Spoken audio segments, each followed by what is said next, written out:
What is up, everybody? Welcome back to another episode of Chicken Bone Alley. I am your host, David Rogers. I'm Connor Lee, back. He's back. Again. Nice to see you. Yeah, good to be back. And as always, our buddy Racing Jason's here with us. What's up, man? What's going on with you, man? Hey, Connor, I had you on milk cartons and billboards for the Wisconsin National Dairy Association, so I can cancel that. Tell them you're good, you're safe. That's right. I'm here. Okay, all right, so okay, I'll cancel that. No, I got you. They had that same thing for me on iRacing until Saturday. Finally. Yeah, I thought you'd cancel Really? the subscription. Hey, I hadn't got on it in a while. first time in how long? We were talking about that the other night. When was that last? Whenever that last it was race you hosted, yeah. Close to a year. Wow, Dave. Really? Yeah. You know, We're gonna make a comeback. We're gonna. I'm gonna try to.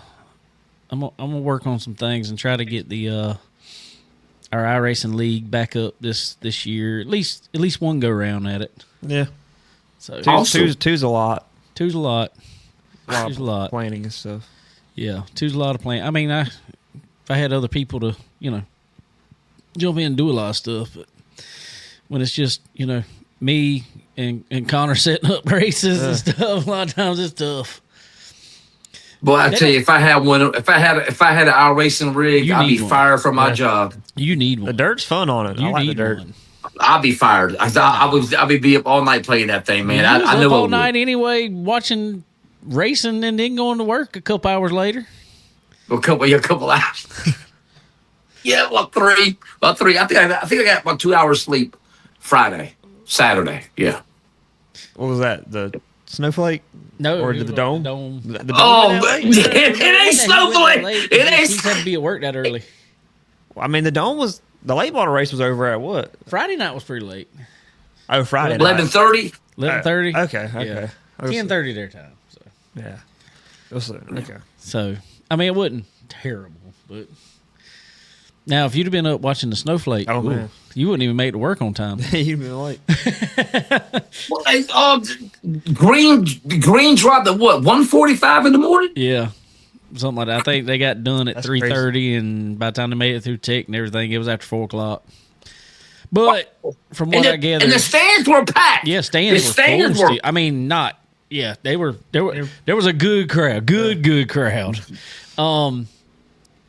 But in their defense, it had rained, and from what I gathered, they kind of went to the teams and asked them. They're like, "Hey, we got this window. It's going to be super late.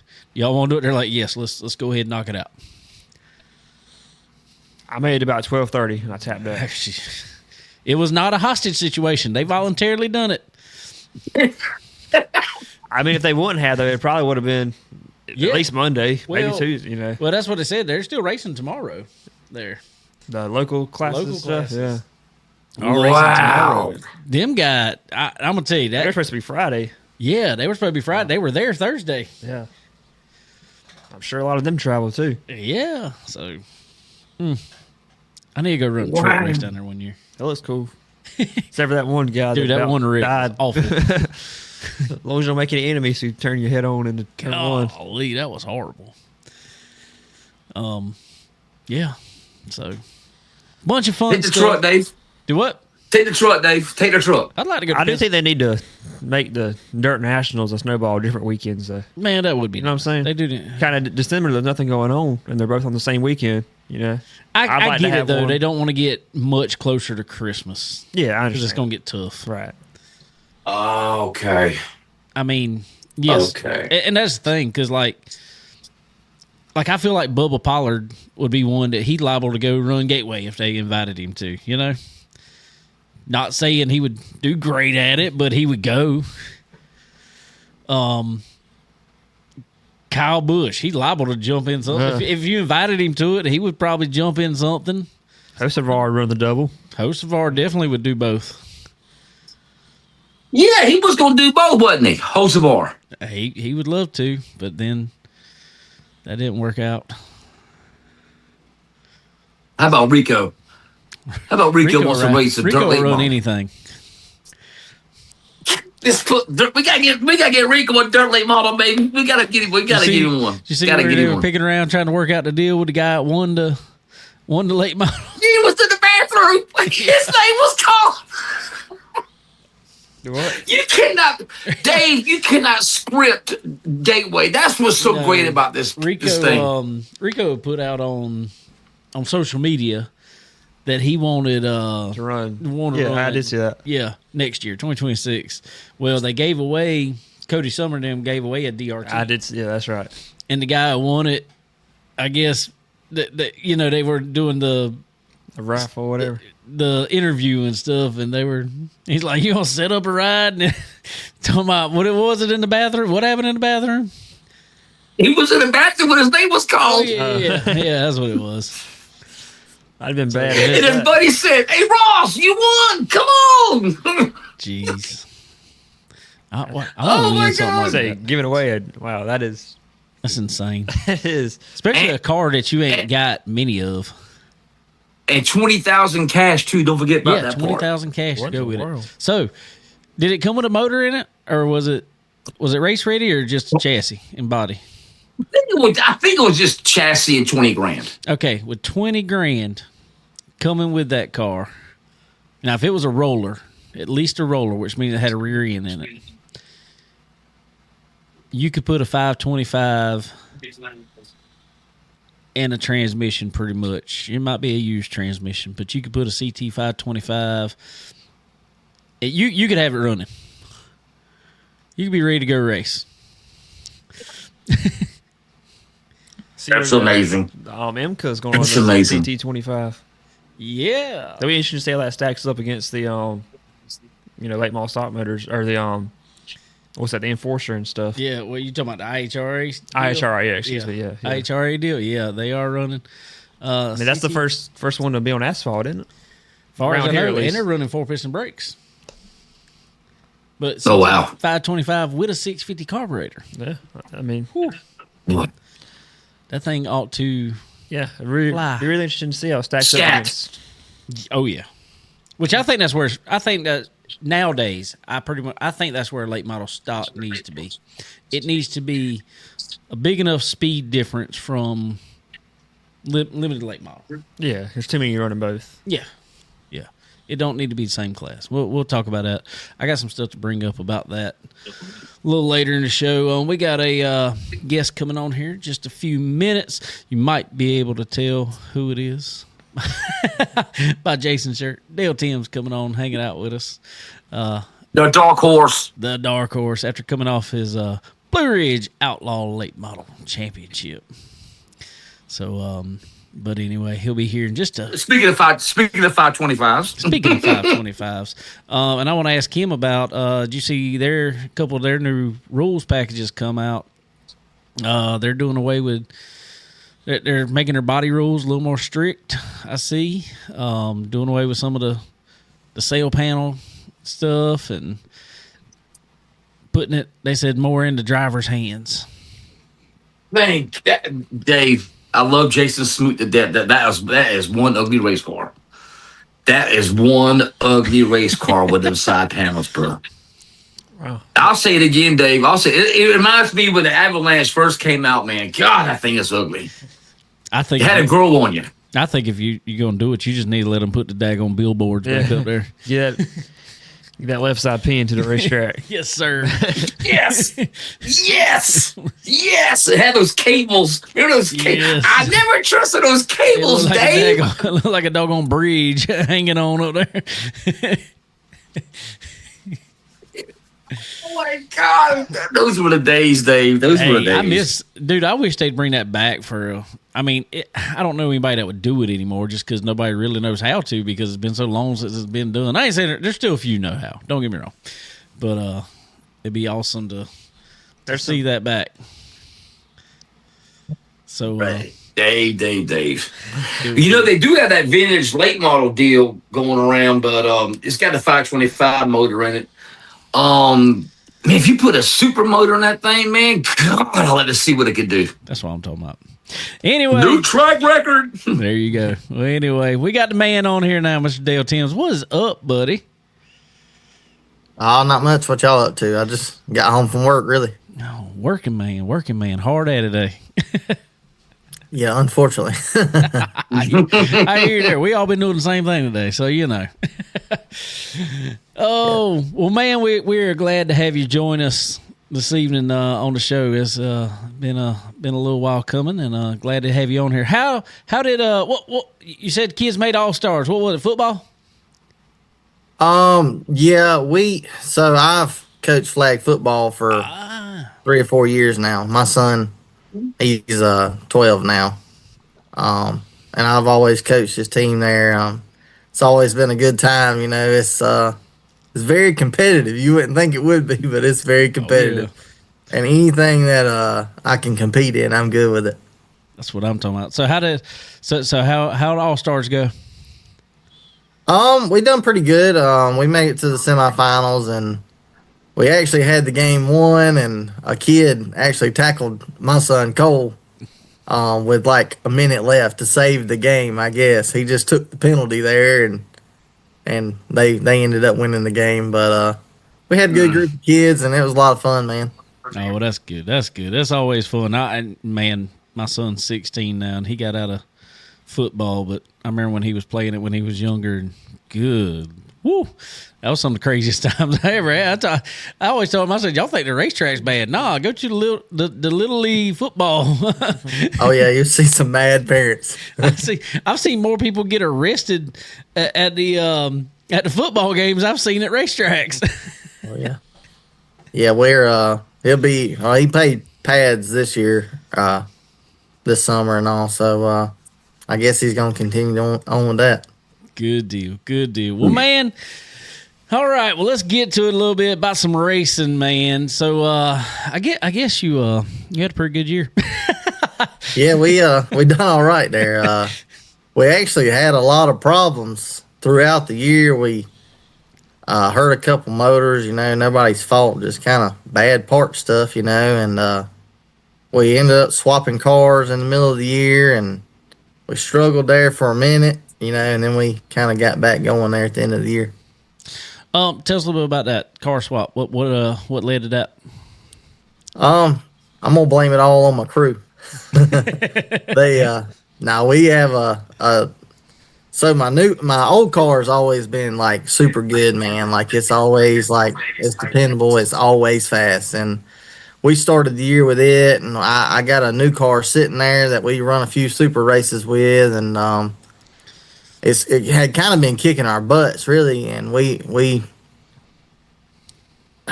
got to struggling a little bit with the old car, and we was like, you know what, let's just put the 525 in the new car and, you know, see if we can work the bugs out on that. And we ended up actually, I swear, I think the new car is better, which it should be. You know, it's a brand new car. All right. Well, also, you just talked about that 525, man, and you said you had a couple motor problems. Were they with the 525? Yes, sir, they were. All right. So, you know, obviously, I've been on a 525 kick for a few years myself. Me and Connor's talked about it quite a bit. But man, overall, how you like the 525? I like them, man. I really do. They're I mean, 99% of the time, they're a very dependable motor. You know, you should get 50, 60 races on it. You know, so, I mean, you could run it for a couple years with us. I think we got a lemon. I actually told my motor guy the other day, I was like, I don't know what you're going to do with that thing, but don't give it back to me. Give it to somebody else.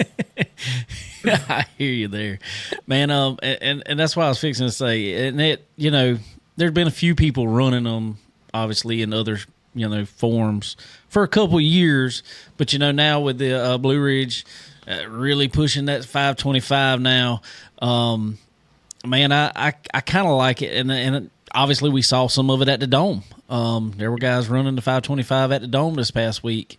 I don't know if y'all picked up on it, but Mark Whitener, yeah, he ran a 625, and No. my motor guy Don, actually, you know, yeah, he's big on the CT 525 program, and he's took that. I mean, it's the same block and heads and, you know, intake and all, and he actually put some aftermarket part stuff in one of those motors and made it, a little more horsepower, which is, pretty cool. It is, and that's why I was about to ask. Don Blackshear, super good motor guy, super good. And that's what I was fixing to ask. Do you think there's a place for it even on the super side now? Do you think it could be a more economical use, being someone who's used that 525, even if you went and done something like he done just to up the horsepower just a little bit? Do you think that might be a good option for the future of dirt racing? I definitely think super late model needs a cheaper direction, for a regional racer. Those like a Cornet motor or a Clements motor, they're $50,000. Mm-hmm. That's no headers, carburetors. That's just the motor. And I do think that would be a great class, like a local regional type super deal. And I think it would be a dependable motor, and and I do think it would win at like Sumter, like somewhere small, like the Dome. I do think somewhere small and slick they would be better than the super motors in my opinion. I know I've said it quite a few times. Banjo put it on them over there in the Ultimates at Sumter one time. Yep. With that 525 he had her there. It's been a few years ago now, and yep. He kicked our butt last year down there with a 525. Which he ought to. I mean, I ain't saying he ought to kick everybody's butt, but he's got that place kind of figured out. Yeah, he's got a lot of laps there for sure. But yeah, man, I think that's I think it's a good, like you said, I think it's a good economical route. Better, obviously. We all know nothing in racing is cheap. I don't know if you've seen, I don't know how much you keep up with any asphalt stuff, but there is a new player in town on the late model stock side. The IHRA has come in, and that is the motor, one of the engine combinations you're going to be able to run in it, which I've been, kind of wanting for a couple of years in the late model stock stuff on the asphalt side, and they're going to be allowed to run it. So I think it's a good direction to go for sure. I've been trying to get Brian Blackwell to find me a ride on asphalt. I'd like to try it one time. Come on, you can come jump in my truck. Yeah, him and David Roberts. I've been on David too. There you go. I done told Brian he needs to come jump in my truck. I need some pointers. He was pretty good in that thing. Yeah. Jason, you got anything for Dale? Yeah, Dale. First off, the dark horse. Dale, you think with this new super late model deal Smoot's coming out with this American Racer, is this going to open up doors for other series like, say, War of Outlaws or Lucas Oil or maybe Clash or somebody? I think it could be a great deal. It's going to be on their American Racer tire, the Pro 2, which is a lot cheaper. Pro 3 is same deal. It's a lot cheaper tire. I don't know if it would open any bigger doors to say, but I do think it will be a good regional series. I think, that tire is going to give up, and I think you're going to see great racing with that tire in that engine package. I think you're, super late model now. I've run a few. I'm not the best or whatever. I haven't done it for 20 years, but I've run a few, and man, you run it wide open for 50 laps. You're on the hammer. If you're not on if you're not on the hammer, you're slow. But I do think that tire, I think you'll have to save it, and and you'll have guys move around a lot more on that tire. Nice. Awesome. Dale, do you know any when the schedule's coming out or anything like that, how many races it is? Have you heard anything about that? I don't know. I haven't seen anything for sure. I do know they have a few at Lakeview and I think Carolina. Nice. But we're gonna go run them. We'll support them guys. We're not gonna run a series to say. I don't think we may. You never know. Okay. Like, we hadn't planned on running the Blue Ridge deal this year, but we got to running a few, and we were leading the points. And we were like, hey, we got to go get this money. So Yeah, why quit, right? yeah, Why quit while you're ahead, right? that's right. So we're going. I'm gonna try to run a lot more super this year.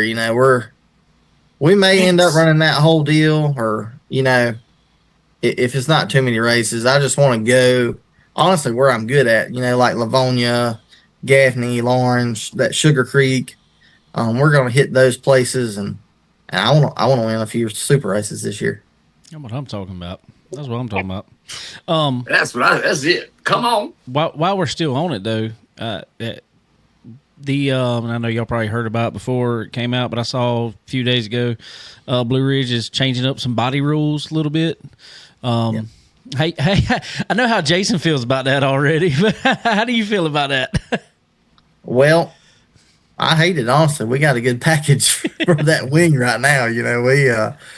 We'll have to go back to work a little bit, which is not a bad thing. We're like that to start with. Like we were all right, but we wasn't the best, there to start with. And that wing's a big deal on Arrow. I mean, it's huge, especially like when you get behind somebody, like you have to keep the left front out, man, or if you go in right on that guy's bumper, it's not going to turn. That's crazy. But I do think you may add a few cars for him, just because guys don't have to change anything. They can just bring their car how it is with normal body rules and race. I like it. Well, man, like I said, obviously, congratulations on championship. Go ahead there, Jason. Go ahead. Oh, look, I was going to ask Dale, with maybe Dave, you can answer this too. With the body package that Garrett Albertson had at the Dome, can we do some of the noses, Dale? They work on whatever else we have to work on. Can we do some of the noses first?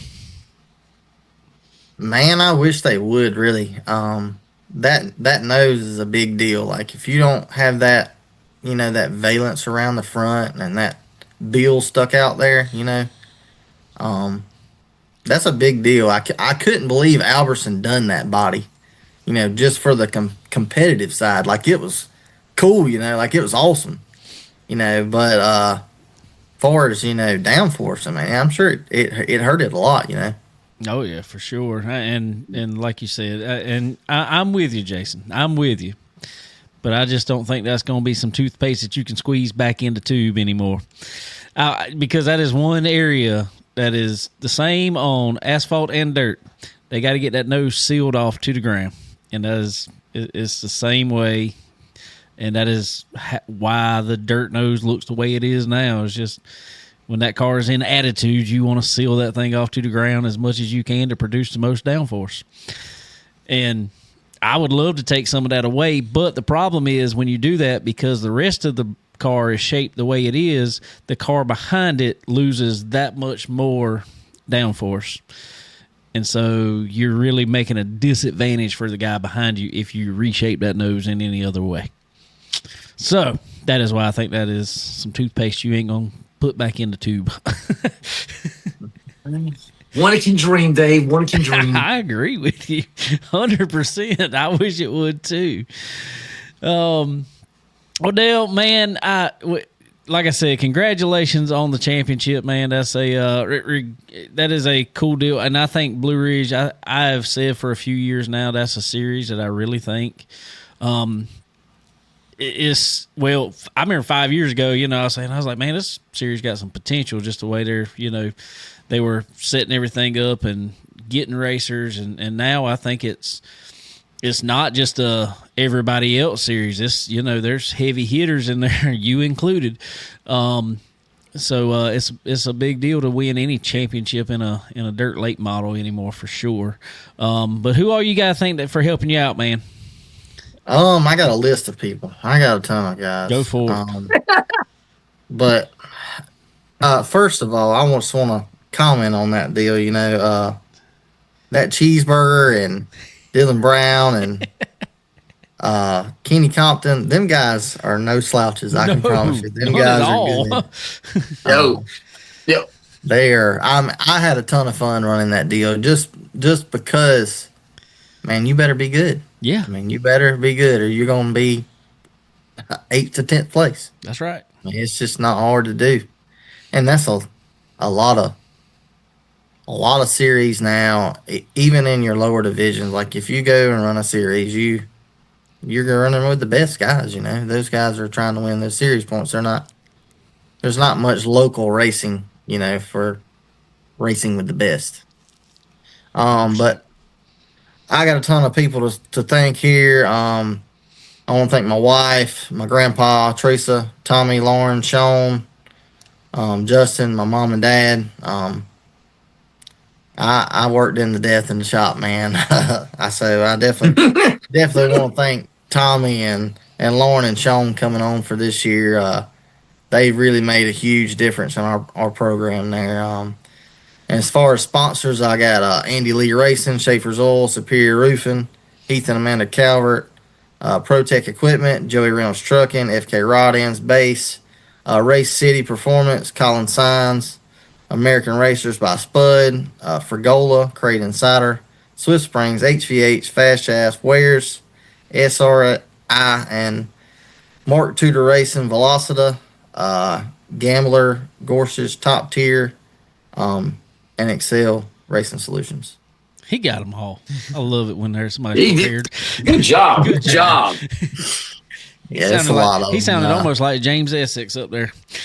Man, this stuff is unreal how much it takes and costs now. So I mean, anybody that's willing to help us, you know, that's great. And we actually got a new sponsor for next year. It's A2 Exterminator. So definitely just thank everybody that helps us, man. Like I said, it takes a lot. Good deal. We'll let everybody know if they I want will to say that you know, I got about 1,000 T-shirts, right? Oh yeah. This is one of my favorite. This is one of my favorite ones. It really is. I was glad when I clicked on here. The back of this shirt, Dave, this thing is absolutely. I'm telling you. I was glad when I clicked on here to see you had it on. You know why it's one of his favorite shirts? Because it's got some purple and orange on it, like Clemson. Purple. You know. Oh. Take that away. I know. Take that away from it. I can't stand it, bro. I couldn't wear that hat right. I couldn't wear that hat right there. Damn, I couldn't wear that hat there. I could not wear that hat, bro. This hat's red. It looks a little orange, but it's red. That's a Victory Lane hat. It's red. That is a Victory Lane hat. Yeah. Oh, it is? Yes. Oh, okay. I've been asking for one for a couple of years now, and they're like, "You got to win a race." I'm like, "Dang it!" You want the collar there? You want the collar? Yeah, that's what I need. Oh, fun stuff. Well, Dale, man, we appreciate you for sure coming on, hanging out with us. How about if you ever get a chance, get Brian Blackwell to go do some work with you or something? I don't know. You know, yeah, how he is. Yeah. Well, definitely appreciate y'all having me on, and appreciate Brian getting me on here. Good deal, man. I appreciate you, and congratulations again, man. Yep. Thank y'all, man. Thank you. All right, everybody. Mr. Dale Timms hanging out with us tonight. The Dark Horse. The Dark Horse. The Dark. What a great nickname, bro. There we go. That is a cool nickname. It is a cool nickname. We talked about this the other week, Connor. A little bit. How do you feel about nicknames? And I just think it's so interesting how just like every dirt racer has one and is like non-existent on that. Right, and that's I don't know why that's what I was getting at. And I told somebody the other week, they were like, "Well, what is the deal with asphalt?" And I'm like, "I think we got to market these drivers better. I think announcers need to be giving some nicknames out to give a personality." Yeah. And because I mean, any dirt race, you know, the Dome, no exception. You know, I mean, when they're reading the names out of the starting list or whatever, they don't, you know, everybody's got the killer Kyle Bronson, and he's out there slamming somebody through a table. I mean, what's any better than this? Awesome. And he didn't even get announced, actually. But that was awesome. God, that was awesome. But Connor, here's what I told Dave about that. We were talking about that last week before last. I think so. I think Connor, with our side, Connor, with these guys are on the road 2-3 weeks, a month at a time. And these guys really are outlaws. They are out there living in their freaking hauler, like Michael Leach last year was in his hauler, living in his hauler from doggone January all the way to doggone October. They just need to call him and homeless. That's what they need to call him. Homeless. homeless. And I think it has a lot to do with it too. So I don't know. I guess also there's a lot more dirt guys that, stay in dirt. You know what I'm saying? A lot of these late model stock guys, Yeah, but I they're think kind of trying to. There's definitely some people that have done a career out of it. well, yeah, for sure. But I mean, even look at the name has still followed him. Because look at like even Kyle Larson. That's one of the new ones. Yeah. Young Money. Oh, Everybody yeah. knows Young Money. The name followed him. So, Yeah.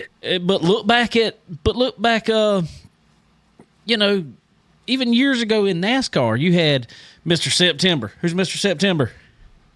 I know you. Harry Gant. There you go. Or some of them call him Handsome Harry Gann, or there was Side Harry. Yep, High Side Harry. There was let's see, Fireball. The King. Go way back before that. I mean, Yeah. Fireball Roberts. Stuff like that. The Silver Fox. Okay. Like that. Smoke. Yeah, Smoke. Tony Stewart. Smoke. God, that is. That's what I'm saying. And Wow. people and those with the nicknames brought the personality with it. Oh yeah. And I ain't saying that's necessarily you, but us in our head, when you hear Smoke, Tony Stewart didn't have to do anything, but when you hear Smoke, and the announcers say there's probably some smoke rolling out from under that helmet right now, Oh, boy. you created his personality in your own head. Oh yeah. And just like Young Money, all right, well, that dude must be out winning a pile of races. Well, guess what? He is most of the time. And so, Yeah. Robert Struber just said the Iceman. I mean, yeah, You got Rowdy. Rowdy. I mean, Kyle, exactly. you just don't have the personalities in asphalt right now. No, well, you don't have the personality. Who's the Huh? I'm trying to think. Who's the Iceman? I'm trying to think. Was that Terry Labonte? Was that Terry? No. Was that Texas? I thought it was Who always was the Texas Iceman, Terry. Robert? Texas Terry, but he was also something else. Who was Was, Iceman? I didn't know Terry was Iceman. I didn't know that. No, I'm not saying. I can see that. Mr. Cool. Yeah, he was said always Terry. yeah. It was Terry Labonte. It was Terry. Okay. Thought so. I never heard that. It's first. I thought so. Even with, and don't get me wrong, it probably wouldn't. I got one. Mr. Excitement. Yep, Jimmy Spencer. The man didn't ever really do a whole lot other than have some crazy interviews, punch Kurt Busch, but he was Mr. Excitement. Yep. I mean, and another one, and yes, it might have not been great even then, but it put a personality with it, the Rainbow Warrior. Jeff Yeah. Gordon. I mean, that's what I'm saying. The Intimidator. I mean, Yeah, the obvious one. Yeah. the obvious one. I mean, but now, what do we have on asphalt? Nothing. No. Nothing. Yeah. No. No, there's not. We ain't got nothing. I don't know why. I guess we need Cool Connor Lee. That's right. Ooh. Okay. It's more racist for I can get a nickname, I think. It don't matter. Well, see that don't matter to me. Yeah. I mean, I don't know. There's not a lot of the NASCAR personalities right now are pretty vanilla. they're very vanilla. The only ones. Oh, very. Oh, I mean- we were talking about that the other day. Oh, Connor, it's terrible. What is I was gonna ask you what was Denny Hamlin's nickname? Does he have one? Not a. He's probably been called a bunch of names, but I don't think. Brian is actually. It is a Rowdy. PG-13. I don't know. I don't think he ever had really much of a nickname. I don't think so either. Okay. Michael- yeah, I don't know why that is, Dave. MJ's boy or something. I don't know. Well, he Oh wasn't my really. God. He wasn't really disliked up until kind of recently. I Well, feel no, like. actually, I think he's more liked now. Oh, yeah, he is now, but Yeah. Crybaby. He's my crybaby. No, that's Brandon Johnson. We got that shirt right here. Oh yeah. Where's the shirt? There it is. I bet Dave, nobody has nickname. Oh my God, that is crazy. Yeah, that's what I'm saying. Yeah, we were talking about that with Devin last week because he got the Outlaw. That was It was I don't know. Uh, I just feel like Dirt does it really good. I mean, they're all having nicknames. Yes. Every last one of them. And well, James Essex is one of them that he's really good at giving them. I guess it's what we need. We need somebody who's good. And I told Alan Dietz that the other week. I'm like, y'all need to give nicknames. Yeah. Y'all just need to give them. Don't matter. Just See which one sticks. see which one sticks. Yeah, I agree. That's what Eshman did with Moran, the mailman, and it Yeah. stuck. Yeah, he was. It's not. He was a great one too. Yeah, he was. Missing. For sure. Oh gosh, Dave, I was to ask you something and I forgot. I'm sorry. Go There ahead. you go. I don't know. That was a little tangent. I just think we need to. For any announcers out there listening, anybody Yeah. half Need marketing. works. Need marketing. Yep. We need better marketing on the track side to help the drivers out. That's what we need. Okay, I know something to ask you. The only one, Dave, right now that I can really think of, and it's really not NASCAR per se till now. Butterbean. Who else is there? There's nobody else. Yeah, and I mean that's the thing is, that was just his nickname growing up. But Yeah. I mean that wasn't a race given nickname. I mean that's just kind of his name. If anybody, That is that's the that funny is a thing. You could shame. be around him and call him Brendan, and he doesn't answer most of the time. You have to call him Butterbean, or I mean, it's not that he just don't. Nobody ever calls him Brendan. He's probably got called that more now since he's gotten put in the. Oh yes, Struber just said one of the best dirt nicknames ever given, the Southern Gentleman. 100%. Yes. Oh wow. Yeah. Yes. That's up there. Up there. Yes. Freddie Oh, Smith. Mr. Yes. Smooth. Mr. Smooth, yeah. We were talking about last week. We said, how many did Bloomquist have? A pile. I mean, what Spencer Rattler did against Tennessee. Yeah, exactly. Exactly. So, before we get into all the racing, then we'll go ahead and hit some ads for that.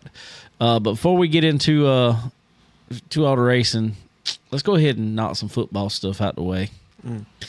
How about this playoff deal first?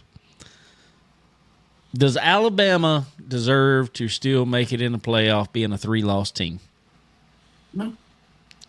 If Notre Dame didn't, why should they? Yeah, the only thing is they played a conference championship game. Okay, got blown out. Yeah, but I mean, if they didn't make it, I guarantee you the SEC championship invite would probably get declined next year, Let me ask y'all this. I was thinking about this today at work. Let me ask y'all this. Is Notre Dame being a little spoiled little kid? I want to play my iPad. I'm not going to a bowl game if I don't get my iPad. I mean, is Notre Dame being a spoiled kid, or they just? No. How do y'all take this thing? No. The reason I say that is because I don't. Nowadays, if you're in a bowl game and it's not a playoff game, it means absolutely nothing. Exactly. And on top of that, they're probably just getting ahead of it because I bet you every one of their seniors and any of their juniors that are NFL prospects are not even going to, they would not play in it anyway. So why even opt go out there? Opt out. Yeah, I've talked with people about that. And, when it was only 4 teams, you still get a good bowl game. That's Right. still, but with 12 teams making it, and especially if you're Notre Dame, if you don't make the top 12 teams, the season's considered a failure. Yes. I mean, with them dropping all them out, okay, this isn't going to happen, but let's just, for instance, with them dropping all them out now, and they come up to South Carolina and be like, hey, y'all want to play in this bowl? We had some people, some teams drop out. Y'all want to play in this bowl? What would that mean to any South Carolina? As far as the school, for one, we went to a bowl game, but you think any of the players are going to play in it? Any of the first string, at least? I mean, I don't think that was that far away. They were trying to find No. a bowl game, and teams were turning them down. Yeah. Really? Yeah. Nobody wants to play it if it's not in the playoffs, and you can't blame them anymore because, okay, let's just use Lenore Sellers. I don't know what he's doing next year. I have no clue. Nobody does. Somebody does. He does. We have no clue what he's doing. We speculate. But okay, let's say it's on. Let's just for conversation purposes, say it's on the table for him to go to Miami. They're not playing playoffs. They're going to play the Toilet Bowl. Would it be worth it for Lenore Sellers to go play it? I mean, you think say for instance, if he was going to the draft, Yeah. Definitely wouldn't. The difference between a first round pick and a third round pick is a lot of money. A huge amount of money. Definitely draft. If you're going to the draft, I am not playing. If you go out there and get hurt, you're gonna fall. Nobody's Not going to worth draft somebody hurt, in the first round. Which is exactly what happened with Marcus Lattimore. I mean, he got Yeah. So, but I'm just saying, even if he's not going to the draft, which I don't think he is, I think he's going to play another year. I think he's going somewhere though. I don't know.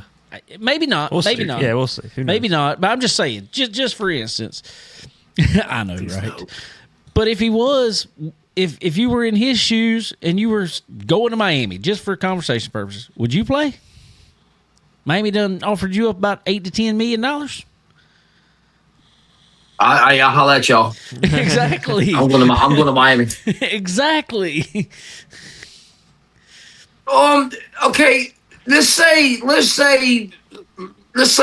say Sellers was at Miami right now, and they playing it in the Toilet Bowl, and y'all saying he shouldn't play. I think he should play just to have another real. When Mel Kiper and them are doing the NFL draft, just look at this game here. He was at Miami against, I don't know, just say Georgia. Look at this beautiful pass he did, to the right side. I think it'd be another highlight reel for him. But if you play bad, it knocks your status down a little bit. Yeah, but if you do that, and it makes you look great, you can do that all day long. But that one time, that tackle on the end misses his block, and you get your head knocked off. Yeah. Wow. How do we make bowl games relevant again? Yeah, I don't think you are. Not with playoffs. I don't know. Do they just go away? I don't know.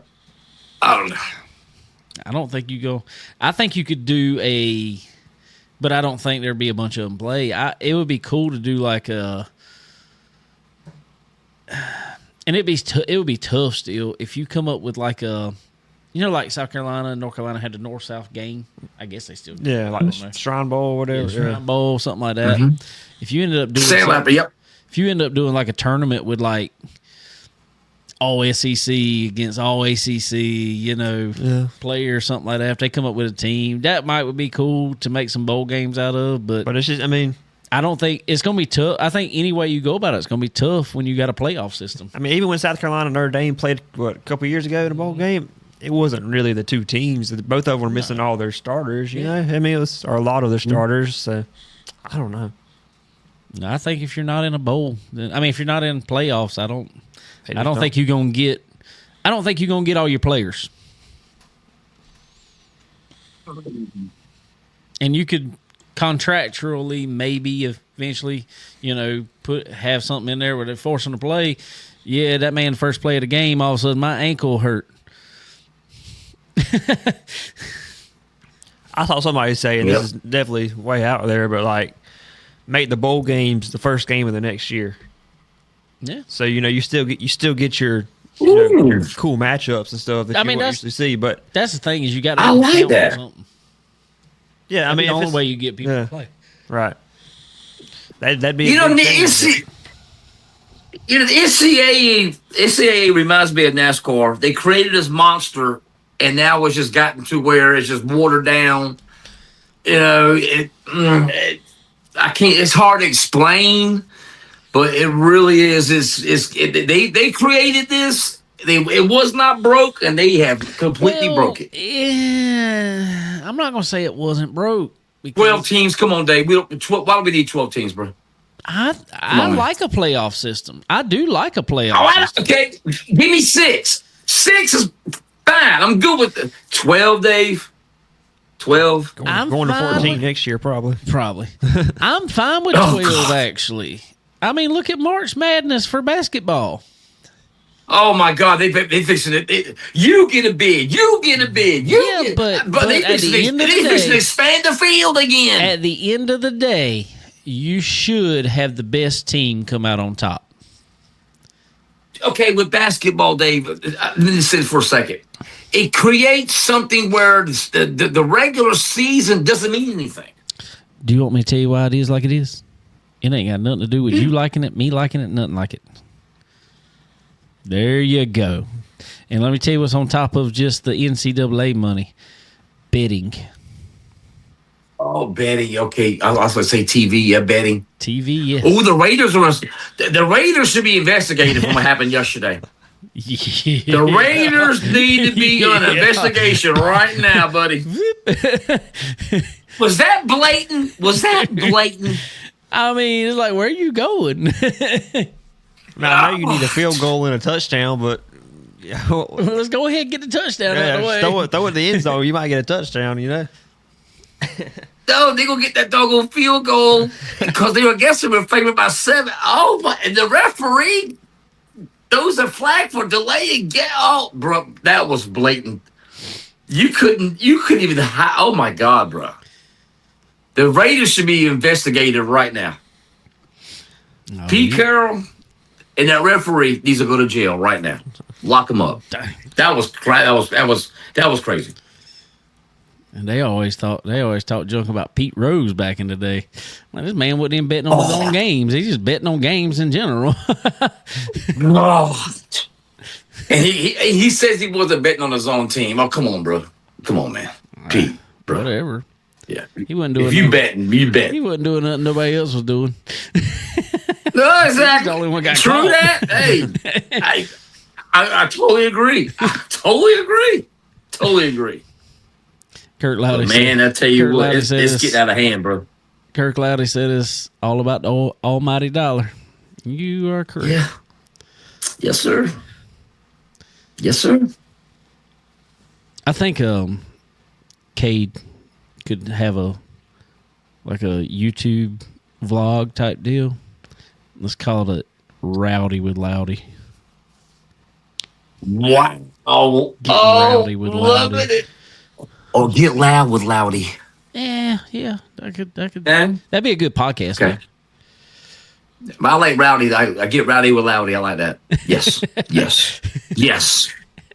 Yes. Hey, I know a guy. I know. Just saying. Yeah, for sure. Know a guy. Anyway, let's go have a word from our sponsors real quick before we get into some more racing action. Are you ready to unleash the true potential of your ride? Tired of feeling held back? It's time to experience the Profabrication difference. At Profabrication, we don't just build headers and exhaust. We engineer performance.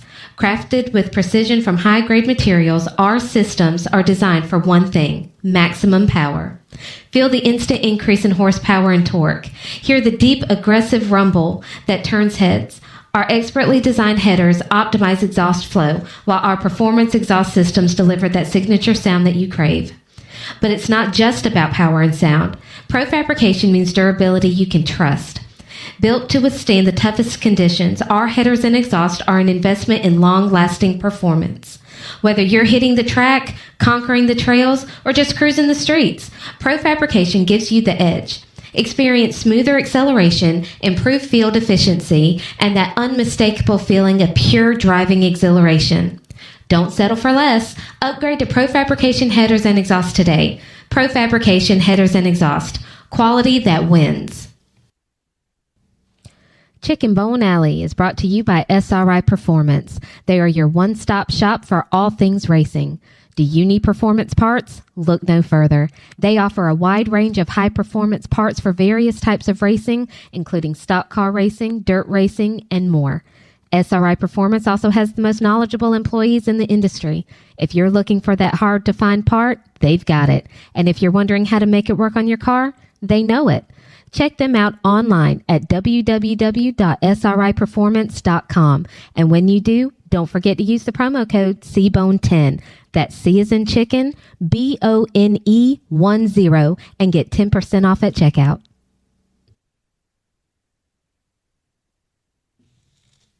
Tired of leaving performance on the table? Ready to dominate the track?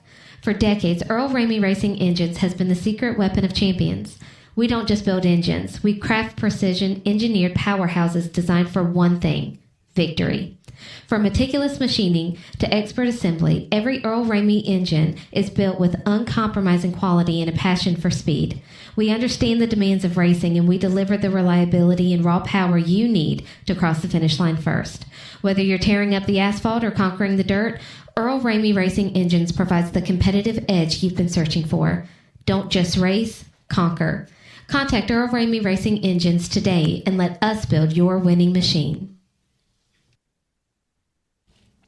Stock Car Steel and Aluminum is a full-line steel service center stocking thousands of sizes, shapes, grades, and types of metals and plastic.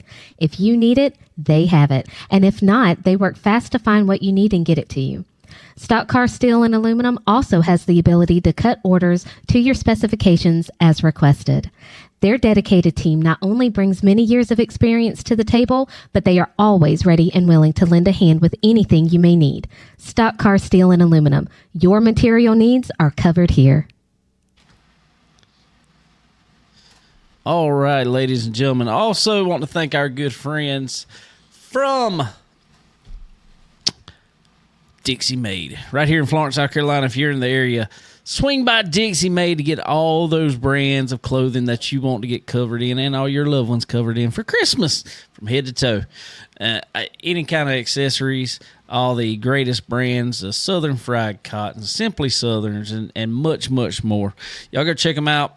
Dixie Made right here in Florence, South Carolina, right by the flea market. Can't miss it. Right down the road from Buc-ee's. You know, we got one of them in Florence. Buc-ee's. Yeah. Get you a brisket sandwich while you at it. Ooh. I've never had one from Buc-ee's. Really? Have you? Yeah. They ain't good? They're decent. Decent? I wouldn't say It's not just they're a little nothing to write bland, home but about, yeah, they're okay. but it's okay. About a 7. About a 7. 7. Yeah. I'll give it Now, what I do like is some of them cinnamon beaver nuggets. No. Oh, no. What? You don't like no. them things? Can't stand the smell of them, bro. What? No. No. No. Have you tried the cinnamon ones? No. What? Yeah. Okay, Dave. Okay. I suppose you like elephant ears too, right? I love elephant ears. Oh, God. Okay, no. Love elephant ears. I ain't had one in a dog's age, as they say. But I love an elephant ear. You don't see elephant ears much anymore. You see funnel cakes. You don't see elephant ears as much. Same thing. I thought it was the same thing. Well, they're the same batter or same, I guess. They are the same, except an elephant ear was flat, made more like a pancake. Yeah. Yeah. Funnel cake is more like drizzled in. Oh. It's like See, I don't. lines and curves. No, Cooks, Dave. No. funnel cake, though, cooks more fully, I guess you say, because it's... And that's how they got the name. It's funnel. You put it through a funnel so it makes lines. Oh, wow. I didn't know that. Whereas the elephant ear, you just pour it on. We're way off now. We're way off. We are way off. Yeah, we're pretty. Yeah. Anyway, if you want to get some good food, go to Fresh Chef. Go visit our friends Fresh Chef up in the Ray City area. They got daily food and drink specials. No elephant ears, I do not believe. Good. But go check them out. Some of the best food you'll ever eat. Their shrimp and grits is on time though. They are good. Oof. They are good. Can you try that? Pork chop. They got a good pork chop up there too. Man, that thing's good. Now, I haven't eaten anything from there that's bad. I mean, that's I could care less their sponsor or whatever. I try something different. Like every time I go in there, just to try something different. Everything I've ever eaten is just good. So Man, God, I need to go. I need to go there. I want to so bad. You try it sometime. I want to so bad. You try it sometime. But y'all go check a Fresh Chef out for sure. Also, our good friends over at MPM Marketing, www.marketwithmpm.com. Talked with Tanya over there. I was picking at her the other day. She got in her car, had like 11 miles in it, and she's like, why did I do this myself? I said, you know what? I wrote this on Facebook. I said, guys like to throw stuff off bridges and see how big it splashes. Women like to see just how empty is.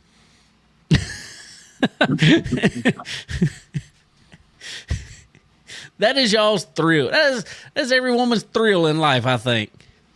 To see how far they can go when that gas gauge says empty.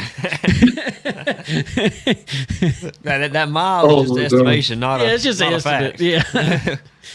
Oh my miles in God. is plenty. I'm only going 5 miles a day. I got enough for tomorrow.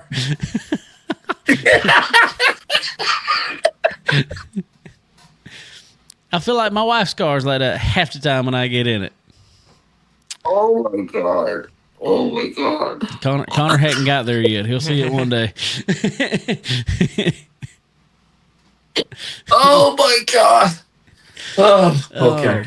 But anyway, go over to MPM Marketing. Ladies and gentlemen, if you are in this game of racing and want to advance in it, you got to have someone who knows the ins and outs of the marketing world. And there's none better than MPM Marketing. So y'all go talk with Tanya. Check it out. Get on board. All right, Jason. Well, I want you to go ahead and run us. We had that good old Dome Gateway Dirt Nationals this past week. Hit us with the highlights from it, sir. Man, it's an event. It's not even a race. It's an event. It's a TV program. It's not even a stream. Okay, it's a okay. TV program. All right, real quick, since you said that. It's a TV program. Mm-hmm. It's and this is just for argument purposes, I guess. Mm-hmm. Is it a race or is it purely entertainment? Both. Mm-hmm. It's a TV program within a race. Because I will say, Sean Martin put on Facebook the other night. I think this was Thursday night. Mm-hmm. I think, and I don't remember the exact number he put on there because, he likes to break stuff down to the exact penny. And I don't know I think he was being a little sarcastic with it. But regardless, basically he said, these guys have come out here and already tore up $2.5 million worth of race cars for your entertainment.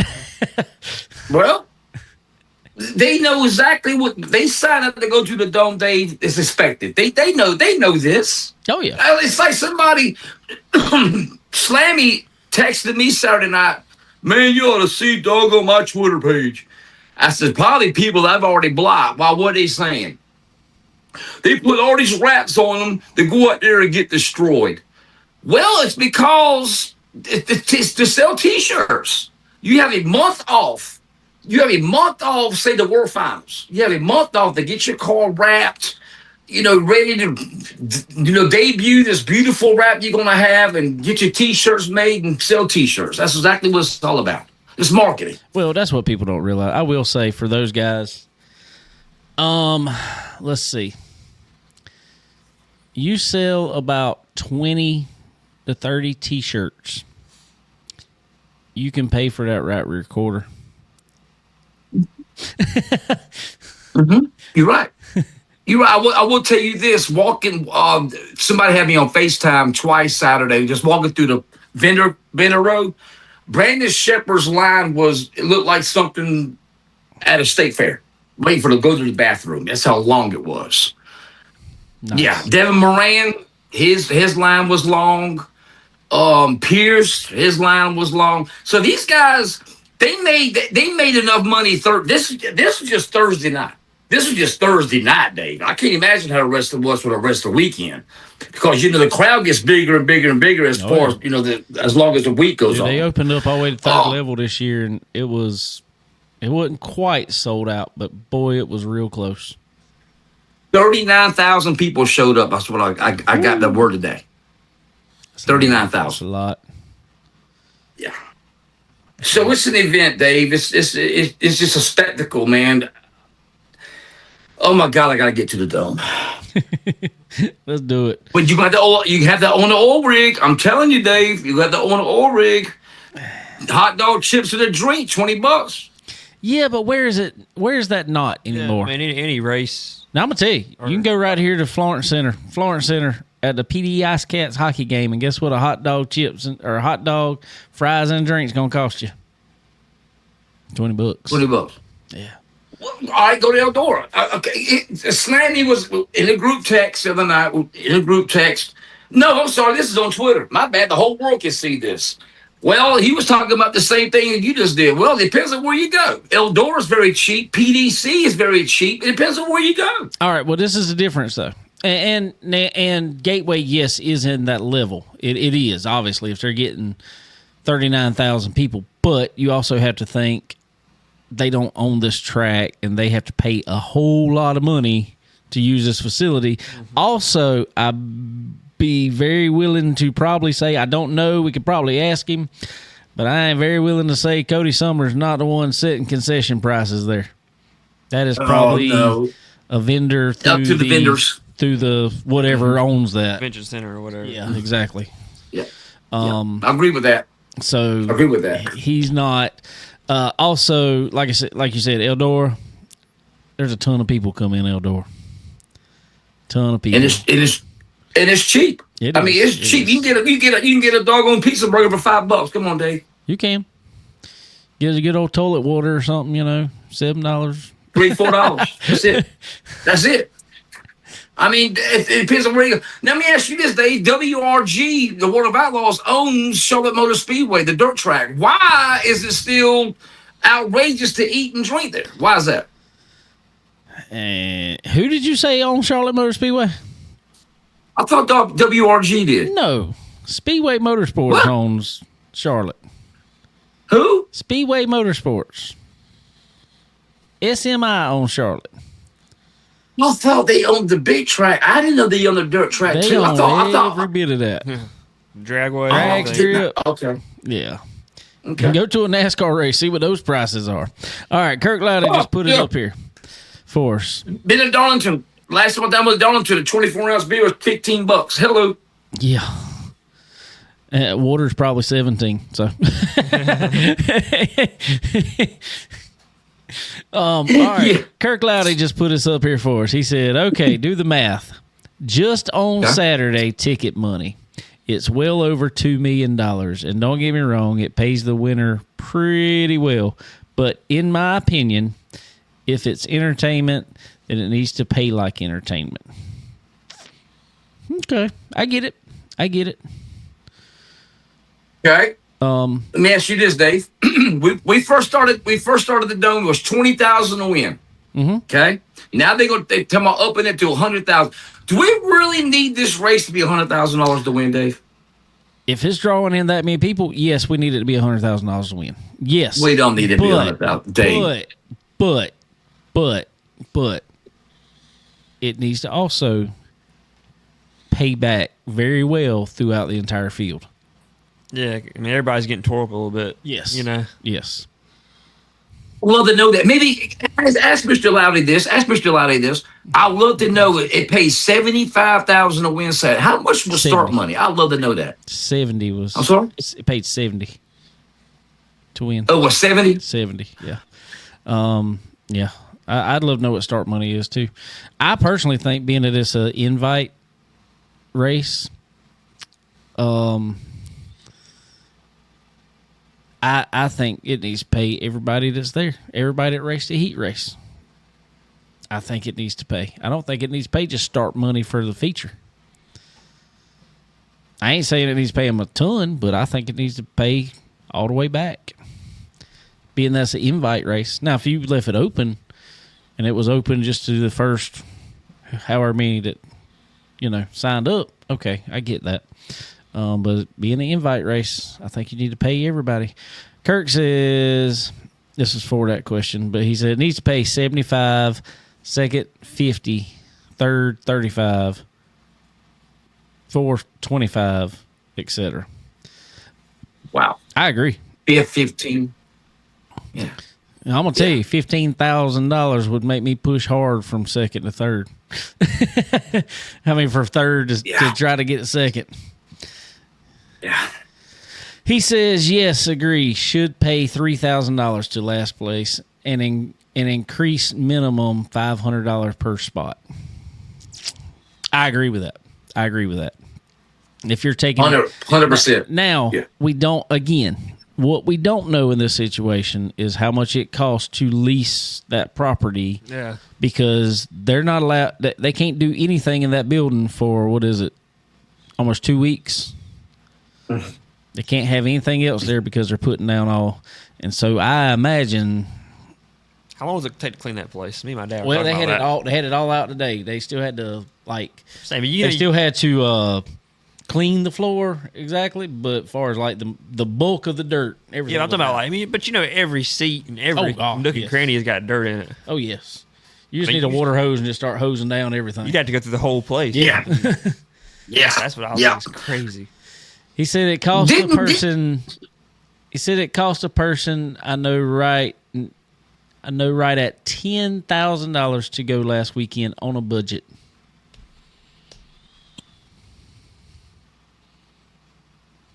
I could see that. I could see that. Y'all don't want to know what I've heard some of the prices are on a Cars Tour race weekend that's not paying but about $12,000 to win. Yeah. That's the thing. Asphalt costs. Because you do. Is that what? But the Cars Tour, is your cost so high because you're doing all this practicing and you're wearing out tires? Part of it. I mean, it's part of it. But I mean, they It's a big race part of it. They race Thursday, Friday, Saturday. Yeah. The dome. Yeah, but still. Well, they split fields though. Connor, they Yeah, split they do. field Yeah, stuff they too. do. Yeah. But I agree that they're probably going through what? 3 right rears? Maybe Oh. 1 right front? Yeah, at least. Yeah. Yeah, they put 4 on them every time they come in the pits. It seems like on a practice day at a Cars Tour, and that is a big part of it. I hear numbers, and now they are all over the place. Just depending on how big a team you are, but I hear numbers on up to around. It costs a driver $40,000 a weekend to be in a rented ride in Cars Tour. Oh. That's play money. That is crazy. That is crazy. For a race that's paying $12,000 to $15,000 to win. I mean, That is absolutely insane, Dave. That is insane. Kirk said That new tires every time on the rear at minimum. Andy just said, Andy just said, Andrew Garris just told us, he said, how about $60,000 to $70,000 to rent a snowball derby ride this year? Now, that's paying, what that race pay? I don't know, Is that- but it's not. I have no idea. Is it not, is it 100? Was it 100? I didn't think it was that How much much. was It might be. It might be. The snowball derby might be. But How you're right. much? I mean, your average car store race pays 12, 10, something like that. Yeah. Not a whole lot. Yeah. I mean, Martinsville plays what, like Oh, it's 30, 40? 30. 40, yeah. 30, 40. Well, that's more prestige, though. If you win Martinsville, that's more prestige. You could pay $5,000 to win Martinsville. They show up. Oh, yeah. I agree. Be like the world. It'd be like Gateway. Man, you could pay $20,000 like we did in 2016, and you still had over 200-something cars show up. Snowball derby was 50,000 Yeah, to win. that's what it just said on here. I was about to say, I didn't think my it was bad. 100. 50, yeah. Yeah, 50,000. And the But ride it's just costs- prestige. and It's the more ride costs prestige you than 60 anything. to 70. That's one person get 50,000, not everybody. Yeah, exactly. That is crazy. So it costs you more money to rent the car than it is to win. Okay, that makes sense. Well, that's when you got to have a big sponsor backing you. or a whole lot of daddy's money. Yeah, that's what that is, Dave. That's what that is. No, Wow. well, anyway, beyond prices, knock down the dome for us. Anthony Burrows back with RTJ goes out Friday night and wins the thing, man. Nobody's talked about this. And he finished third Saturday. Nobody has talked about this. They were talking about it on Flow a little bit. What's that? They were talking about it on Flow a little bit. But my Twitter was not even. Nobody's even really. It was I expected. put a picture of Anthony Burrows. It was just expected. It was expected. No, not come out the box like that. No, I didn't expect that. Yeah. No. Come on, Dave. You had that on your bingo card. Yes. I honestly did. You had that on your bingo card. I RTJ is promise going you. to come out. Yes. Okay. RTJ, Well, I did. let me tell you, and let me tell you why. And this goes for a lot of dirt guys, and it's not just him. Bobby Pierce is another one too. Bobby Pierce, RTJ, both of them. Let's see, probably Jonathan Davenport. There's quite a few more guys I can name in the field. They don't know just how to drive. They know how to set those cars up too. And when Burrows come over there with RTJ, he's like, hey, this is what we've been doing. It's work. You know, if you can make it a little better, it'd be great. But they're going to start with that baseline. And he's going to be decent. And Burrows is going to make some adjustments from there. But yeah, I expected that. I figured top 5. I had these to come out the box and win the thing. I did not see that. I'm sorry. Not going in. No. Jeez. Not against like that stacked of a field. I don't know. Snowball. They put it on. I mean, 2.5 second lead at the end, Dave. Real quick, our buddy Andy Garris just said it for Snowball. He said a guy told him it cost them $38,000 in cost to run that race. That's a lot of cost. That's a lot of cost. Oh my God, that is insane. To win 50, that is insane. We try to run a season over here off about $5,000. And these guys spending $40,000 a race. Oh my God. Oh my God. That is insane. That is insane. Ain't it though? Anyway, go ahead. Second off, Kyle Bronson and Brendan Smith. That was great. That was great. All right, I do want to talk about that a little bit. You know, I saw back and forth some people were like, well, Bronson just got back what he gave him. Some people were like, you know, Bronson didn't give him that much. You know, the dude just come in there and kind of wiped him out. I don't know. What did you see? Bronson went in there, pushed him up. If Bronson wanted to put him in the wall, he could have put him in the wall. You know, he's this ain't the first time driving a race car. He knows what a car can do. But if Bronson really wanted to do the same thing to Brendan, what Brendan did to him, he could have done that very easily. So it was just a give and take, and no giving, and a lot of taking. I mean, to me, he just kind of got unlucky getting hung up on the wall like that. Yeah, he did. To me, they didn't look all that different. He just kind of got unlucky because his nose got caught. If it would have been somewhere else on the track and that car would have just slid against the wall a little bit, yeah, I think it just been. It would have been a racing deal. The dome, you know. Just bad luck, really. Brendan trying to take him out on the back stretch too, man. Yeah, I mean, he did try to right rear him now, but I'm gonna tell you, they must have beefed up the poles, the fence poles at that place. Cause I'm gonna tell you, that thing stopped Bronson's car. They used to bend a little bit. Nah, that thing just stopped now. A bit or go through. Remember, it used to go through. Yeah, you're right. That thing. Yeah, they. I don't know what coating did. Hats off to coating, everybody, man. The track, the fencing. Remember how many stoppage we used to have for fence repair? Yeah. I think we only stopped the race all weekend. I think 3 times. So now, in saying they that, learned. They learned. In saying that, Yeah, I do feel like we need to do something to make the actual wall just a little bit taller, so the spoiler is not over the wall. because I've heard of knocking the deck out of it, but normally that just means there's some decking bent up. But Albertson and Jimmy Owens literally knocked the deck off of it. Off. Mike Marlar, yeah. Knocked the deck off of it. I agree. Okay, if we're gonna do that, Dave, let's get rid of these banners. We don't need these banners on the track, do we? Get them on the outside. As much as they're going to tear the fence down. Now, somebody made a good point about that, though. They said no, the sponsors love that because while they're working on it, the camera's steadily showing their banner.